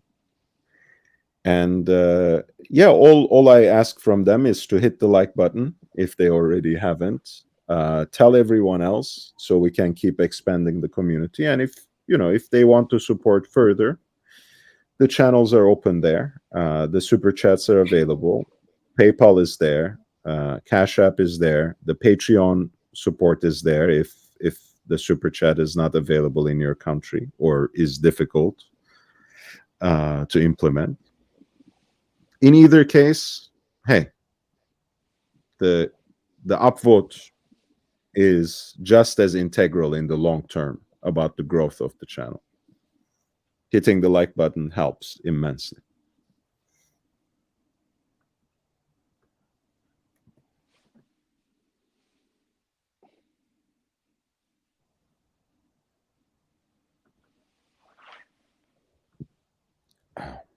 Mm. this is all new to me. So I'm getting to know the space, the YouTube space. Bruce G, whatever you're doing, keep it up. Thank you both for keeping me company today. All right, thank you. Yes, thank Okay. you. As someone we love has said, it's nasty, it's vicious, and it's hard. And here's another one of Oh, our 4-hour live streams coming to an end. Thank you for bearing with me, Professor, and thank you everyone in the audience for again indulging me with this voice only broadcast for today. Um, thank you so much, Mookie. Thank you also for Gondog for joining me on Patreon as a regular contributor. Fats and Bezels also supported me with super chats today, and everyone else who has joined in the chat, sent their supportive messages, encouragements, questions, shared with us the comments about the watches that I've chosen to present and highlight from the Antiquorum Geneva auction that is coming up on November 5th and 6th, and that I will continue to present tomorrow. As you know, on Tuesday, I will be um, at the special Berthoud event at the Chopard Boutique. So that will be interesting. I look forward to that. Of course, um, I will be visiting my friends at Lange as well, since I'm passing by. And of course, as is predictable, AP is not letting me into the boutique on that day either. It's everything is proceeding as as I have, you know, as I have prefigured. Um, but life is good. People on YouTube are good, and we are gonna keep expanding and keep growing this space. Thank you, Professor, for your support. oh, thank you, thank you. We have to talk about the release of AP and this the gemstones. that they put on these watches, the colored ones. All Have right. you Well, spoken about? no, I have not. Maybe we can do that tomorrow if you find time. Yeah, yeah. If we can discuss it. Yeah, I like how they're trying to help the colorblind community, like myself, Yeah, adjust to colors. you should be extremely grateful. Yes, yes, yes. Oh, by the way, talking about gems, Patek Philippe bought into a gem setting company in Geneva. Oh, that's So that's how they are aligning with the um, is it the Nautilus that they put more gems on it or the Aquanaut, the new release? I forget now because rainbow, Aquanaut, Luce. yeah. So yes, I think that's how they're going to innovate. They'll just add more stones. How wonderful. Yes, I think that's great. You know, AP and Patek are going to help the mining industry. Good. As long as the gems are fair trade and conflict free. Ah, that's an interesting question you're posing. Now, does where are these uh, gemstones coming from? You see, none of them have released an official statement that they're what you said, fair trade and all of that. Now, Well, I assume they are. now you're getting me a little scared. You know, I do wanna practice my free speech, but I also don't want to be killed anytime soon. So let's not talk too much about where their diamonds and precious stones are coming from. Immediately tomorrow, there'll be a statement from the Swiss Watch Federation. The gemstones are all free trade, fair trade. Uh, well, I mean, when it comes to Chopard, they like to advertise in the LUC series, especially, that even their gold is ethically sourced, which I find interesting, not from their perspective necessarily, but makes me think about most of everyone else and what that Hmm. means. Because for the gold, I genuinely don't know what what makes it ethically sourced. So I need to educate myself a little better when it comes to that, for sure. Well, in the gold market, only because I know a little bit more than precious stones, a lot that is being consumed and used in jewelry is actually recycled. Okay, So it's not as if we go and mine and then the watch industry uses the immediately mined gold and platinum. It's actually a lot of it is recycled. Jewelry does that, by the way.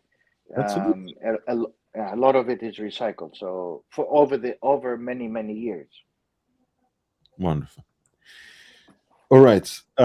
This is it for today. Ladies and gentlemen in the chat, love you all once again.